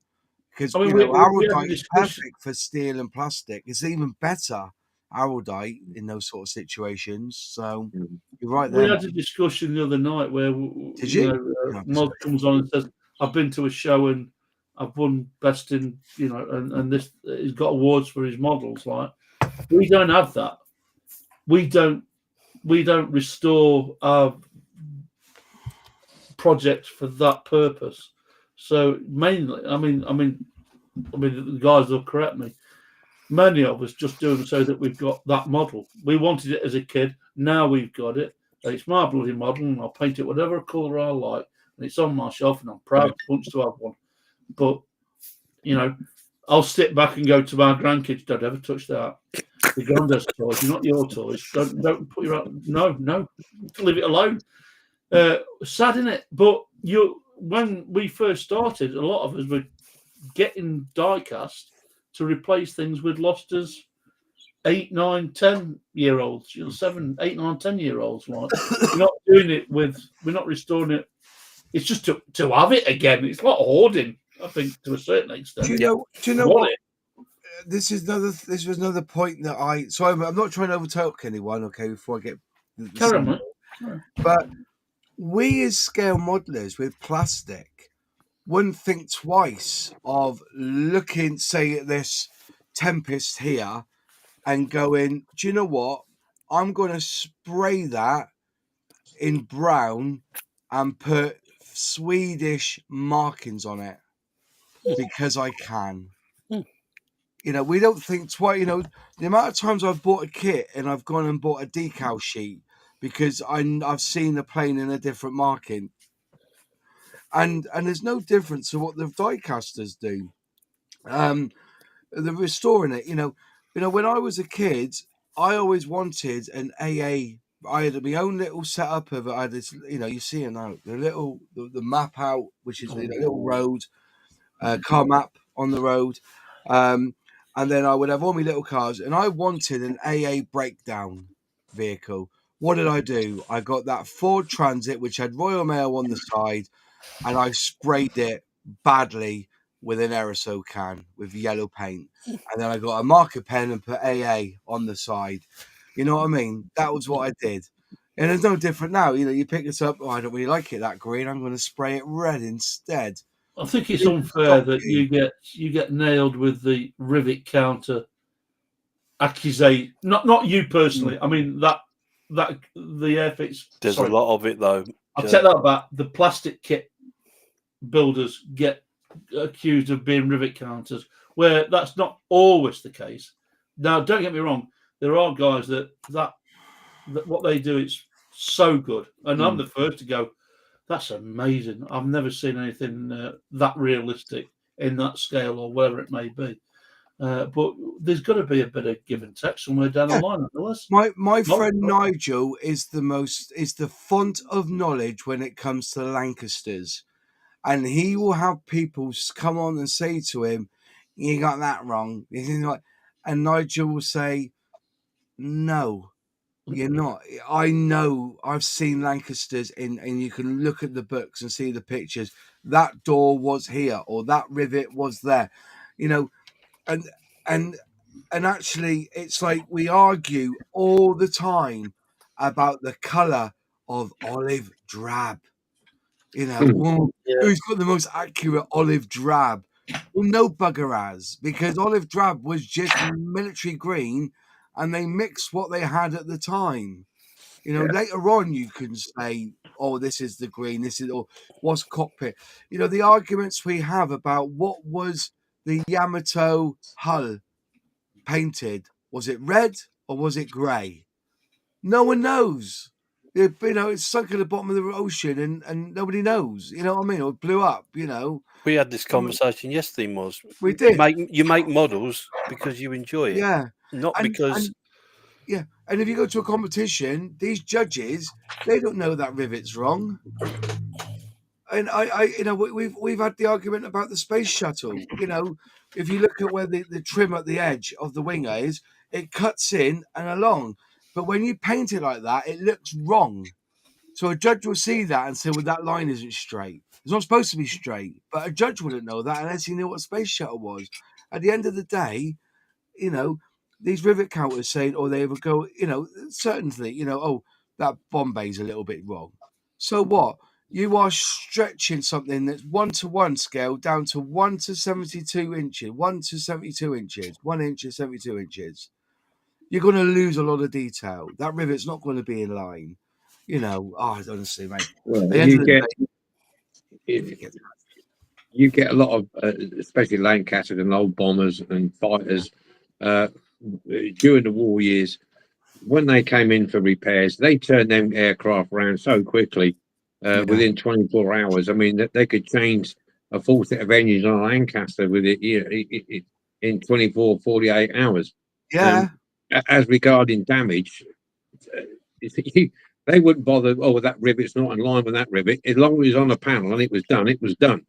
And you'll see a classic example of the B-17, which was cut in half and with battle damage, and they just got another one that was damaged on the front and just stuck it on the back of on the front of the other one, and they've actually made a model. Yeah, and so there's, you can't say this, that, and the other with those.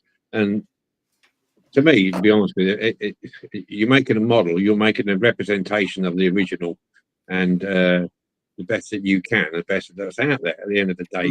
And you look at a 1/72 aircraft, you look at the scale of it, and you stand off the distance that you're supposed to be looking at it from, you wouldn't see any detail on it anyway.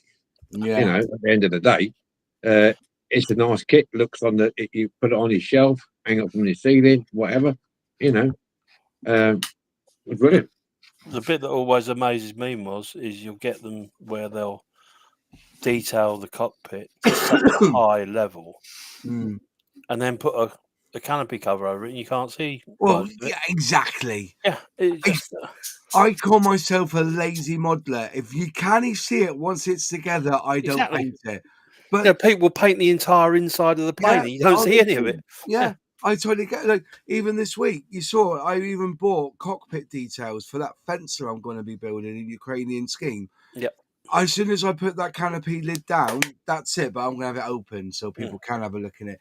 Just one other thing is that a lot of these rivet counters who demolish model kits for inaccuracies, especially World War II stuff, there's very little out there that is actual pure blood original plane. For instance, this Halifax that everybody's going on about, you can't really scan it really because there isn't a complete Halifax, a proper Halifax anywhere in the world. There's 4 surviving, and they've all got their little intricacies. For instance, the Halifax that's in the Yorkshire Air Museum in Elvington, the wings on that Halifax come from a Hercules plane.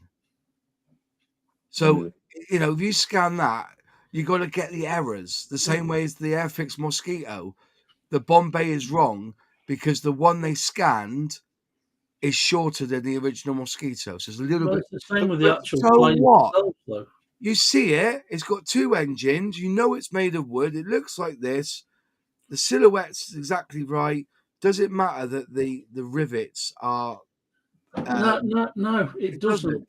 It's a different argument now anyway. We want to stick... Well, it doesn't. It isn't. But just one thing to just add on to that is they patched them planes back together with whatever they got available to get the damn things back in the sky. With safety in mind, though, be honest. Yeah. I'm not saying they patched it with paper. Don't get me wrong. Yeah. But if the materials were there and it was a substitute for, whatever, then they get them back in the air. Because when you got to the back end of the Battle of Britain, we were running out of material. It was, get the damn things up there. Yeah, exactly. Some of them Spitfires were put back up on a wing and a prayer. Yeah, if it was done with wire brush and Dettol, they'd have used it.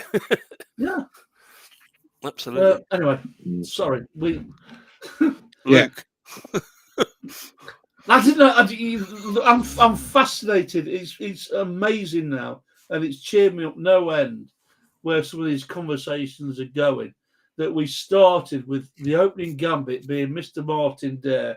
Almost 2 hours nearly later, we haven't moved on to the next person. So, well done, folks. I just want to, I can't help but nip it back into the chat because John said, we love you, John. It was a 4-wheel, Paul. So, John is chasing a tractor on his 4-wheel mobility scooter and he couldn't get past. I could just picture that. Something tractors are very fast. I think John was in front of the tractor. The tractor he was that might be the case. Yeah. Was it muck spreading, John? Well, yeah. The old Lippel fatty. John's a skinner, but he's our favourite skin on Dungood's Green Earth. Fraser, does anyone have any idea how a corgi kit of a single car garage can be worth £32? There's a 3D printing opportunity where a rip-off is well deserved. Well, on that note, this is the Martin put me onto this. This is the 1/55th scale, Martin. Yeah, small, garage from Matchbox. So if you've got a 1/64th, it ain't fitting. The point being is with the 3D printing, you send up that when you buy this on eBay, very rarely, very, very rarely will it come with the garage doors. They are 3D printed in PLA, ready for priming, cut, painting, whatever colour you like. And that's probably 2-3 pence each, So this is the kind of thing that we're working on. So it's only £48 postage then. Go on, bro. So it's only £48 postage then. 3 pence for the 2 pence to print, £48 postage. I think the one Fraser is talking about is the one that he mentioned a while ago. A particular brand of garage. I think the one that Michael has been doing last week. Okay. I think it begins with B. I'm just trying to see what I find in here. There are by the way, we're doing a bit of an after dark session bombshell drop tonight. So for the guys online that want to stay online, we'll carry on after 10. For the hosts that want to log off at 10 o'clock because bless them, they've done the stint. They're quite welcome to stay with us, but we're doing a bit of an after dark. That we're still applying the same rules, no bad language and all that kind of stuff. But hopefully we can catch up with some of these comments. It's going so well. I'm so pleased. So thank you to everybody that's taking part. But it goes to show the depth of what everybody's interested in across both, several brands of modelling, to be fair. Mark, you found it? No, it's called the Brandon Garage. I'm just trying to find it for you. Fraser will tell him what it is. He knows exactly what it is. Let me just read down his. Brandon Garage. Fraser does say Batley Leofric. That's the one. Right? Batley Leofric. That's it. Batley Leofric. Yeah, it's slightly big. It's more the proper garage size. I'll try and share it because I've got a picture of it here. Hang on a sec, if I can. If it doesn't come up, Darren is saying plastic kits give you so many options, especially with the aftermarket options available. Not just not even schemes. You know, like the fact that you can buy 3D resin printed seats, etc. You know, it's $29.99. Fraser's not wrong, is he? $29.99. That's the Corgi Club. That's Corgi Club, isn't it? Yeah. Yeah. Well, they've got to find some money. They've got to get some money back, haven't they, from their investment of buying the company for £3 million, I guess. Luke, we can retire. We can retire making Corgi garages. Let's get on with it. Yeah, but an original one is going for more than that. That's crazy. I swear to God. I tell you what, I've got there. This is true. I've got a standard. Go on, Luke. You haven't said. Go on, Luke. Carry on, mate. Yeah, I was just going to say, I didn't realise files the other day, and it's by Revell, and it's a Mustang full kit build, but it's a body version. Nice. That's by Revell as a 3D print. Nice. I didn't realise it. I don't know how I bought it because it was nearly 20 quid. I must have clicked the wrong button or put it in my basket. Yeah, and then bought some other stuff with it. Yeah. So I am going to print it off at some point. You say Revell? You're saying it's a Revell kit? Revell. In 3D print? In 3D print, and it's the wide body one. Can you? Yeah, when you do that, let me have a note, because if you do print one off, do us a copy as well. I'd like to put that together just for the Yeah, well, do. You know? There is a lot of parts with it, I didn't realise how big the file was. What size is it? 148? 148? Is it? Well, it's 124. I think it's a 143, but you can scale it to whatever you want. The car's through the slicer. I could do a 180 scale with it if I wanted to. Surprised Revell let that almost. For your aircraft, I've just printed these off. You can't really see them. That's what I'm doing. Oh, fair enough. They come out. I've got here. You got a really bad signal, Luke. I don't know. That's what I just detailed. That's nice. Yeah. Recaro seats. Yeah, nice. Recaro seats. They printed off. Absolutely lovely, they did. It's in the model. They're not very, well, you can see on there. So I think nice set Recaros in it. Look quite nice when it's done. Rest on my seat and I try to get it. No, it's gone. I pretty well. Oh, were you saying like the options that the kit builds give you? Now, when I started with buying models just for the wheels, or you go to other makes of models, the window wipers or the wing mirrors that I needed. But the amount of files that's out there, you can print, customize a diecast, or even a kit build. Sorry, I've just seen a comment from Darren, and it says, "Are you ready for this, Moz? Fire up the Umbral printer."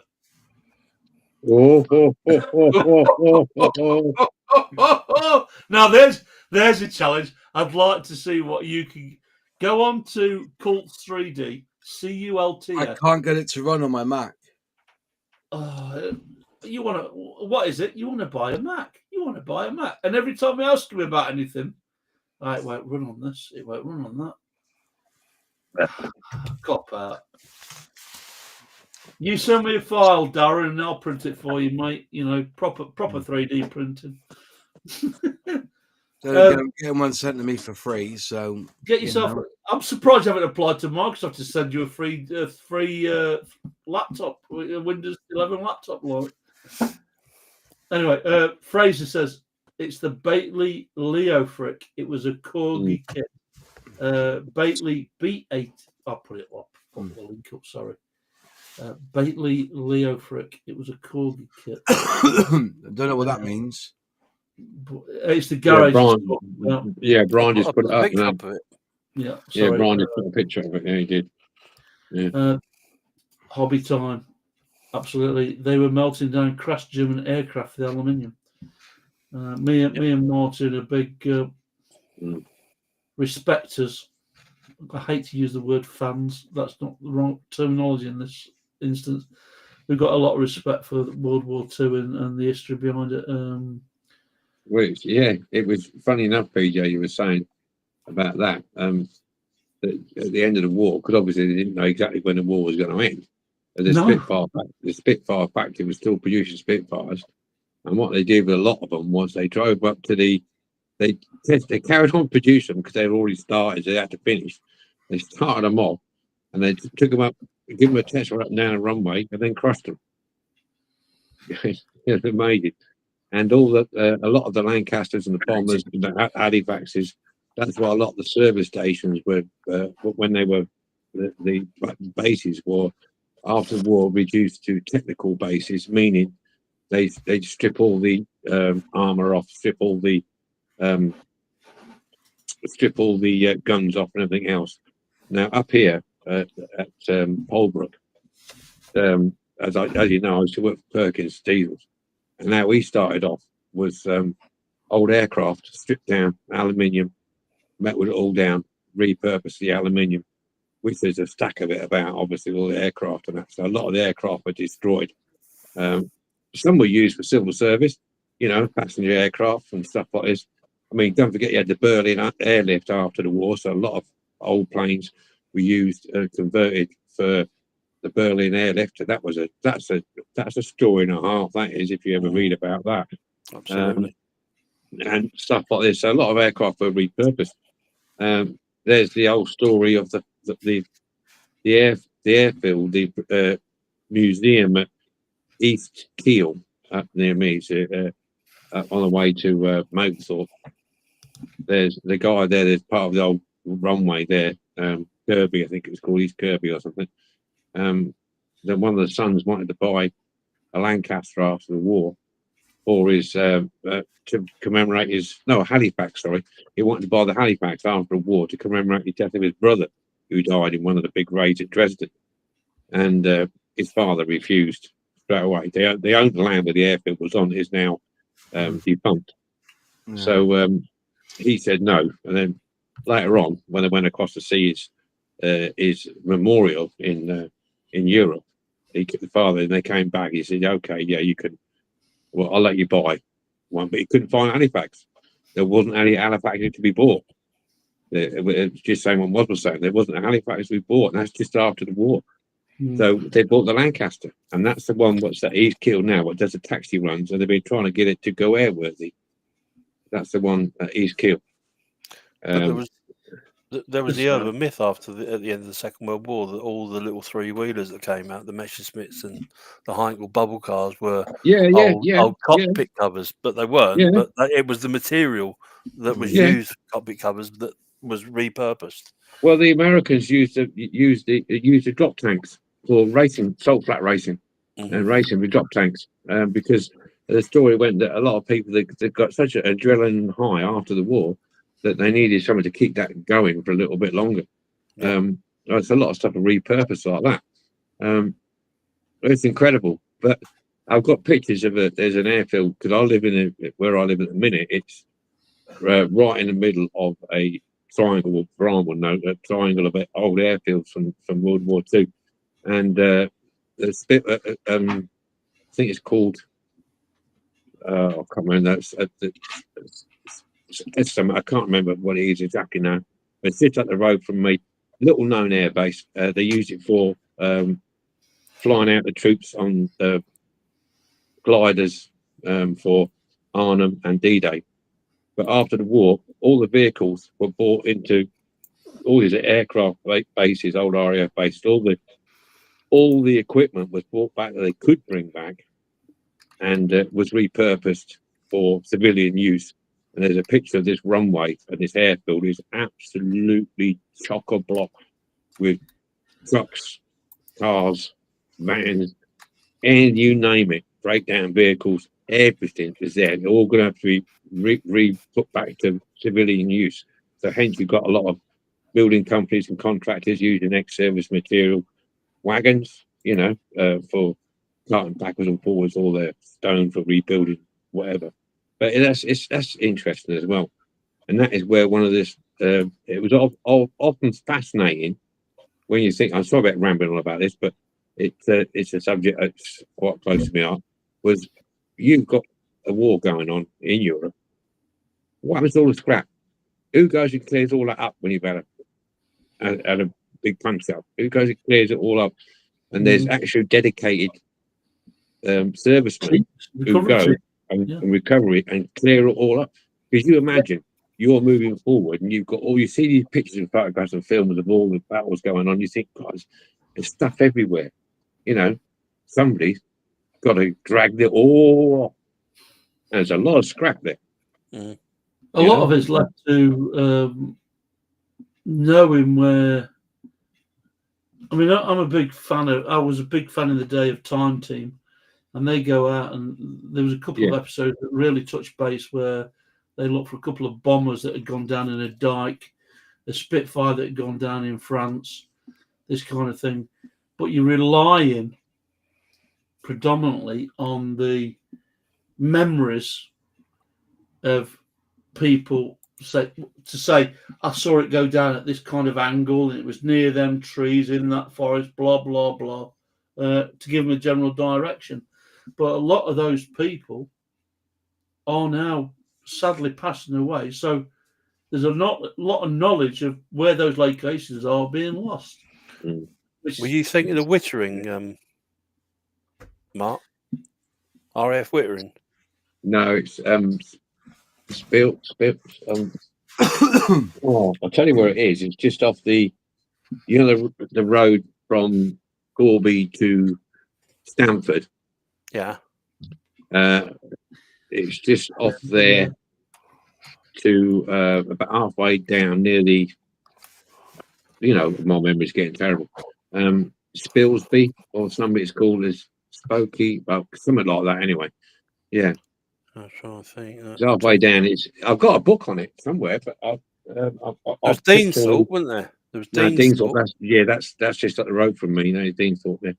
Yeah, we could have a World War II special or a World War special where we just talk 2 hours for model, diecast, you name it, just on the world. Which is not. I'll put that one in the diary. We'll add it as a special. I've got a set of books here on the airfields around here. And because Polbrook was famous. Saying, well, if you guys want to hang on, we'll be on after 10. Thank you, boys. Just Jane at East Kirby, Martin, says Darren. Does that make sense? That's the one. He got it. Just Jane. Yeah. Thank you, Darren. Obby Time. Just Jane at East Kirby. I'm a volunteer there, says Obby Time.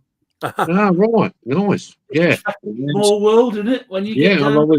That's one place I've always been meaning to, I go past it all the time I go to my caravan. I keep saying I'm going to call in there one day because me and Andy Bourne were going to meet up there once and we never got round to it. It's a place I'd love to go because you can actually book taxi rides in that thing. Is that the one that we were talking about opposite the place? Yeah, near Tattershall Lakes. Tattershall, yeah. Oh, yeah. Well, yeah. I mean, let's throw this out there while I think about it. A bunch of us, I think all 5 of us, to be honest, are meeting up at a place called Stafford Showgrounds for the toy collection. It's not just a toy collection; it's diecast, it's model kits. Spit my mouth, slap my face. Moz will be joining us. We hope. Bryan, Luke, Martin, me, Andy Bourne, and of course Phil will be hopefully going to Stafford. It's not just a case of going to Stafford. Let's bring Phil online because he's been sat in the background all this time. Bless him. Thanks for your hard work there, Phil. Yeah. Bless him. He's. I don't like leaving you out. It doesn't seem natural leaving you out for this long, mate. So thanks for covering for us. We're getting to 10 o'clock, so we're 10:05, so it's after dark anyway. Now we're in our after dark session. Just to recap, we've done a bit of a recap. We've had one chapter from one person talking about one thing, and it's lasted 2 hours, and the rest of us have gone, right, that's great. Thanks for that, Mark. Didn't that happen last time? Pretty much, yeah. It's flowed. I mean, me and Moz will sit down, and Bryan, a couple of others, will sit down afterwards, halfway through the week, and go, how do you think the live chat went? And I have to be honest, from my humble opinion, it's getting better and better week after week after week after week. But that's not just because of us; it's because of the people in the chat as well. Just the structure. Yeah. Well, that's exactly it, isn't it? We'll start with a topic, go off on a tangent, and if you guys out there are enjoying the content of a discussion, or whether you prefer it structured with almost regimental line after line, then let us know. But I think the whole discussion, everybody chipping in's worked well. Yeah. I don't want it to be scripted. I want it to be free flowing, and yes, we may have Phil might have to put up with the old shh. We're talking over it, but I haven't found that so far. It's been really good. Well, we've not constructed a script, even with the planning meetings. We've not constructed a script. We just said we can talk about this, or this, and it's just gone off. So just to recap, there with back Stafford, we go to a few. We have a few outings. That's how the places. That's how the communities evolved.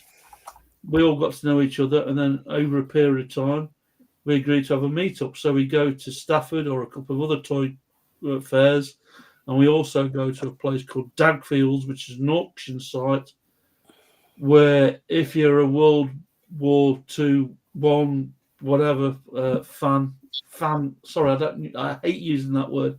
If you respect the World Wars, there's a lot of collectible items there from an auction site.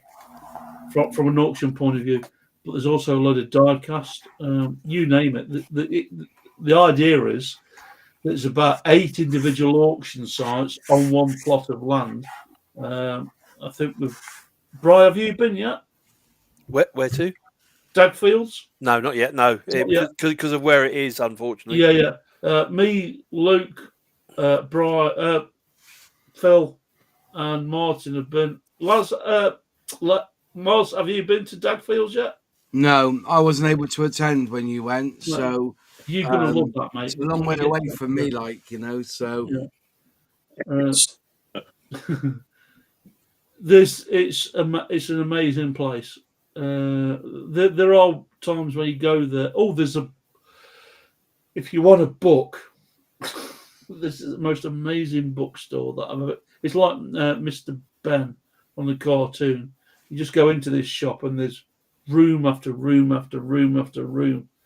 You can get all the old Commander comics, World War II Commander comics, the like 4x6s, all that kind of stuff.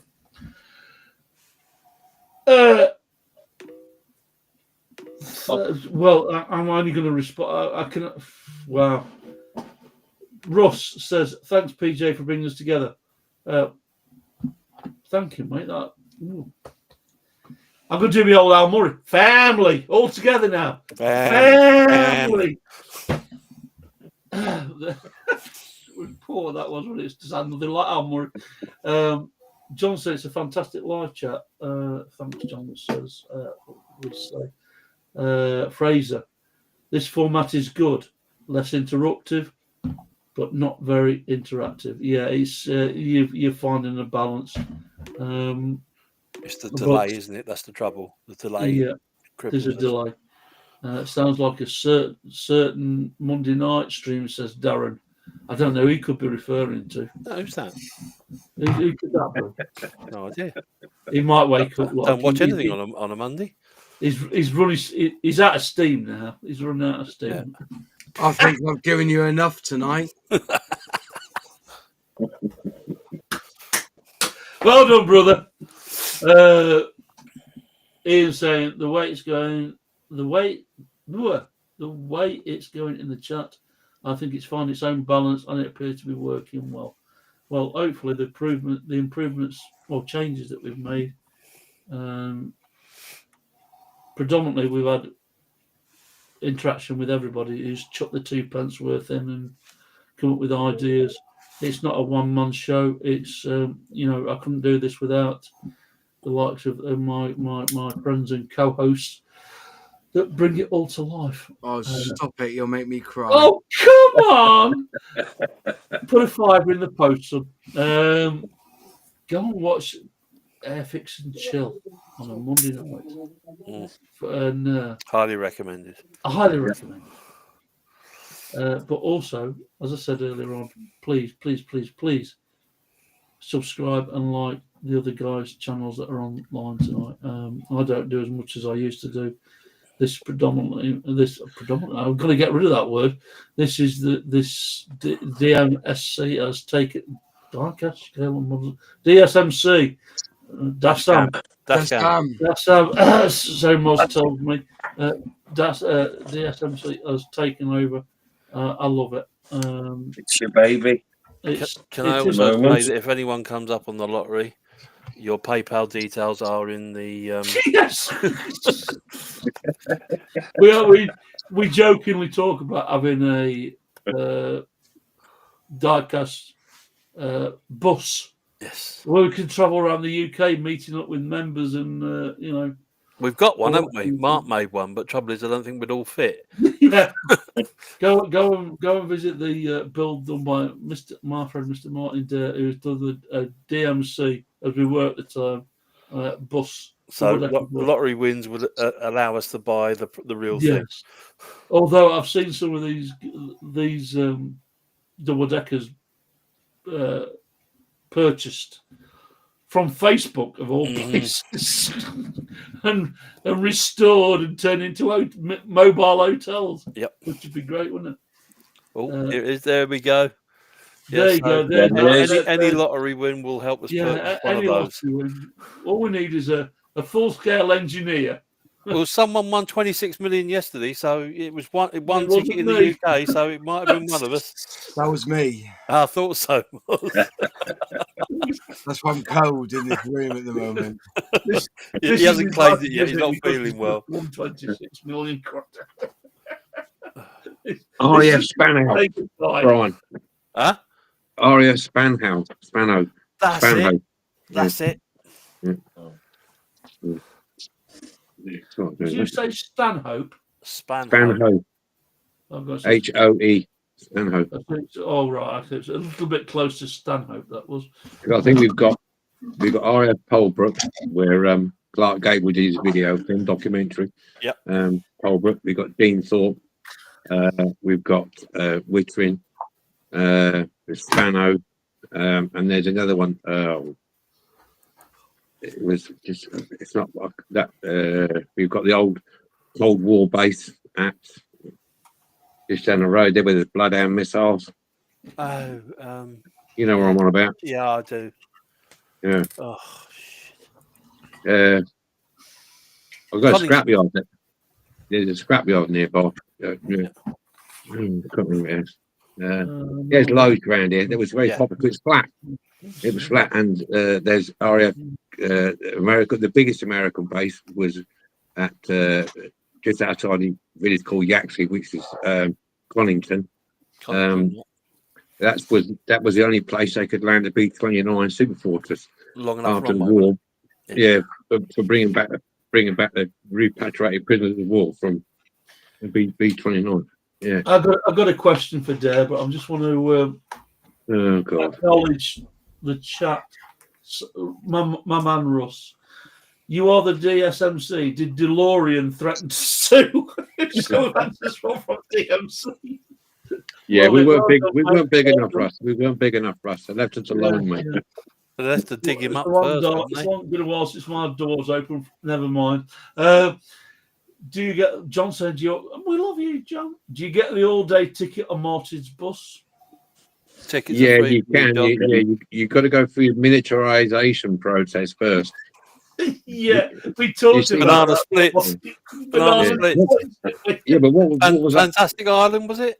No, there was. Micro. What was that? What was that film? Inner Space. Oh yeah, No, Yeah. no, there's one Where he before inject- that. he Fantastic Well, Voyage. Fantastic Yeah. Voyage. For the Inner Space, where he injected him into, and he turned miniature, and he went in.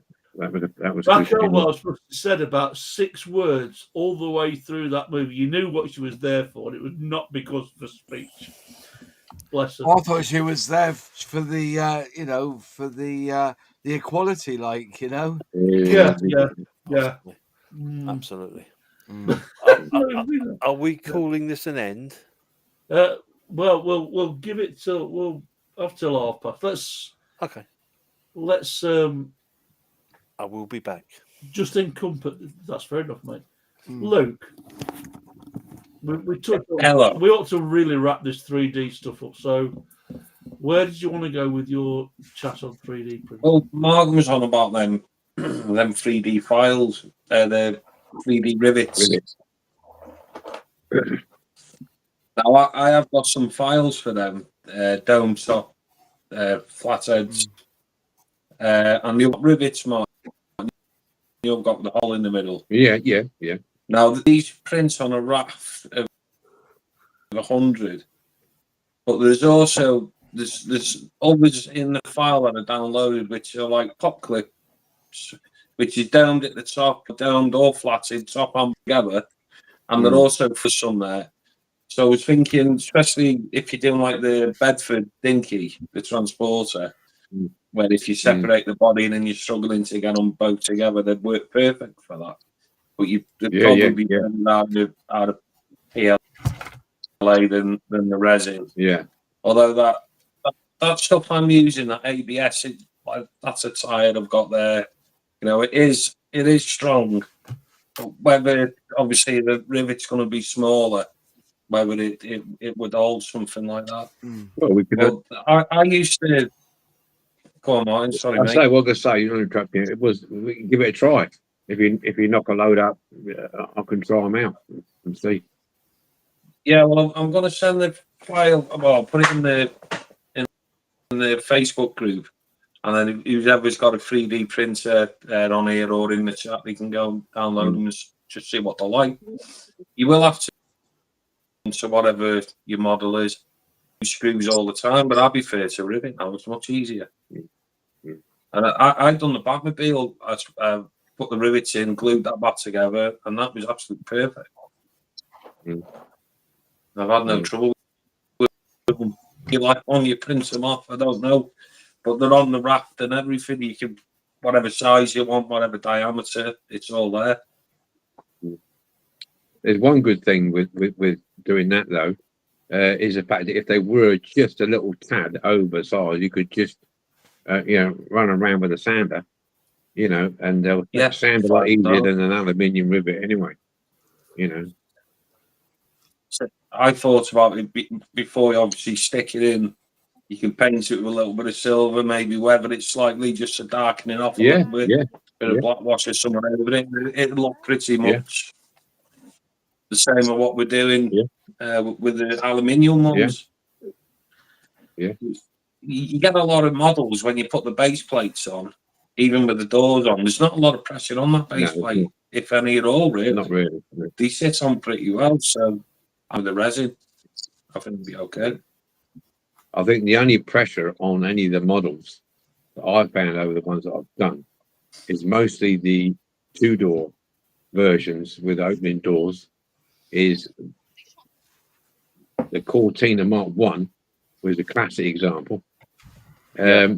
where the spring, the metal plate, the spring plate that he used on the Cortina was quite strong, and because of the large opening, it was breaking the pillars on the posts at the bottom, and hence after that, it would then snap at the sill at the front as well. So I found that to be the only real on diecast. The real pressure was on those particular sorts of vehicles. I did with that Mustang. I did the same, and a lot of them are like that. The same as the Corgi Jaguar Mark 10. If you notice the way the bonnet lifts up, the way the rivet is, the post is positioned. If you lift it up a few times, you'll see a lot of them. The front bumper is bending down, where the pressure comes up over the top. So there is one or two little bits like that which would put pressure on a rivet. The one I did of that, the one I did of that Jag, I left the spring. Yeah, that's It made it place. In fact, it started splitting it where the rivet was. It really wants to straight anyway. I think maybe. Well, Michael. Michael, I think maybe a plastic card might help. Can you mute Michael because he's getting feedback? We're getting some feedback, Mark. Just say hello to him. He's driving from Australia, bless him. So we do sometimes get some feedback. Good evening, Mark. It's good to see you, buddy. Okay, so we've got just to bring this. I mean, Michael's just logged on, bless him. So I don't want to bring this to a conclusion. Michael's just logged on. So just to wrap up this 3D session, we're talking. I was asked, please, by all means. Okay, Phil. No worries, mate. We'll catch up soon. Yeah, we went on a bit late, really. We did. This is kind of the after dark, so I don't expect anybody, any of the hosts or whatever, to stop after 10 o'clock. And that's the plan. This is after dark, where a few of us will stop online and answer questions, etc., etc. So those that want to say their farewells, by all means do so. Phil, much appreciated for your support, mate, and what you've done tonight. It's you can speak, mate. You don't have to type. That's all right. No, there you go. I'm just going to say I'll catch up with you in a day or two. Well, we have a midweek admin catch up to see how we thought the chat went. So we'll catch up soon, Phil. See you in a bit. Yeah, all right, Thanks a lot, Phil. Yeah, we should round this up, really. Yeah. If we dive off this, we could dive onto teams, couldn't we? Yeah. Right.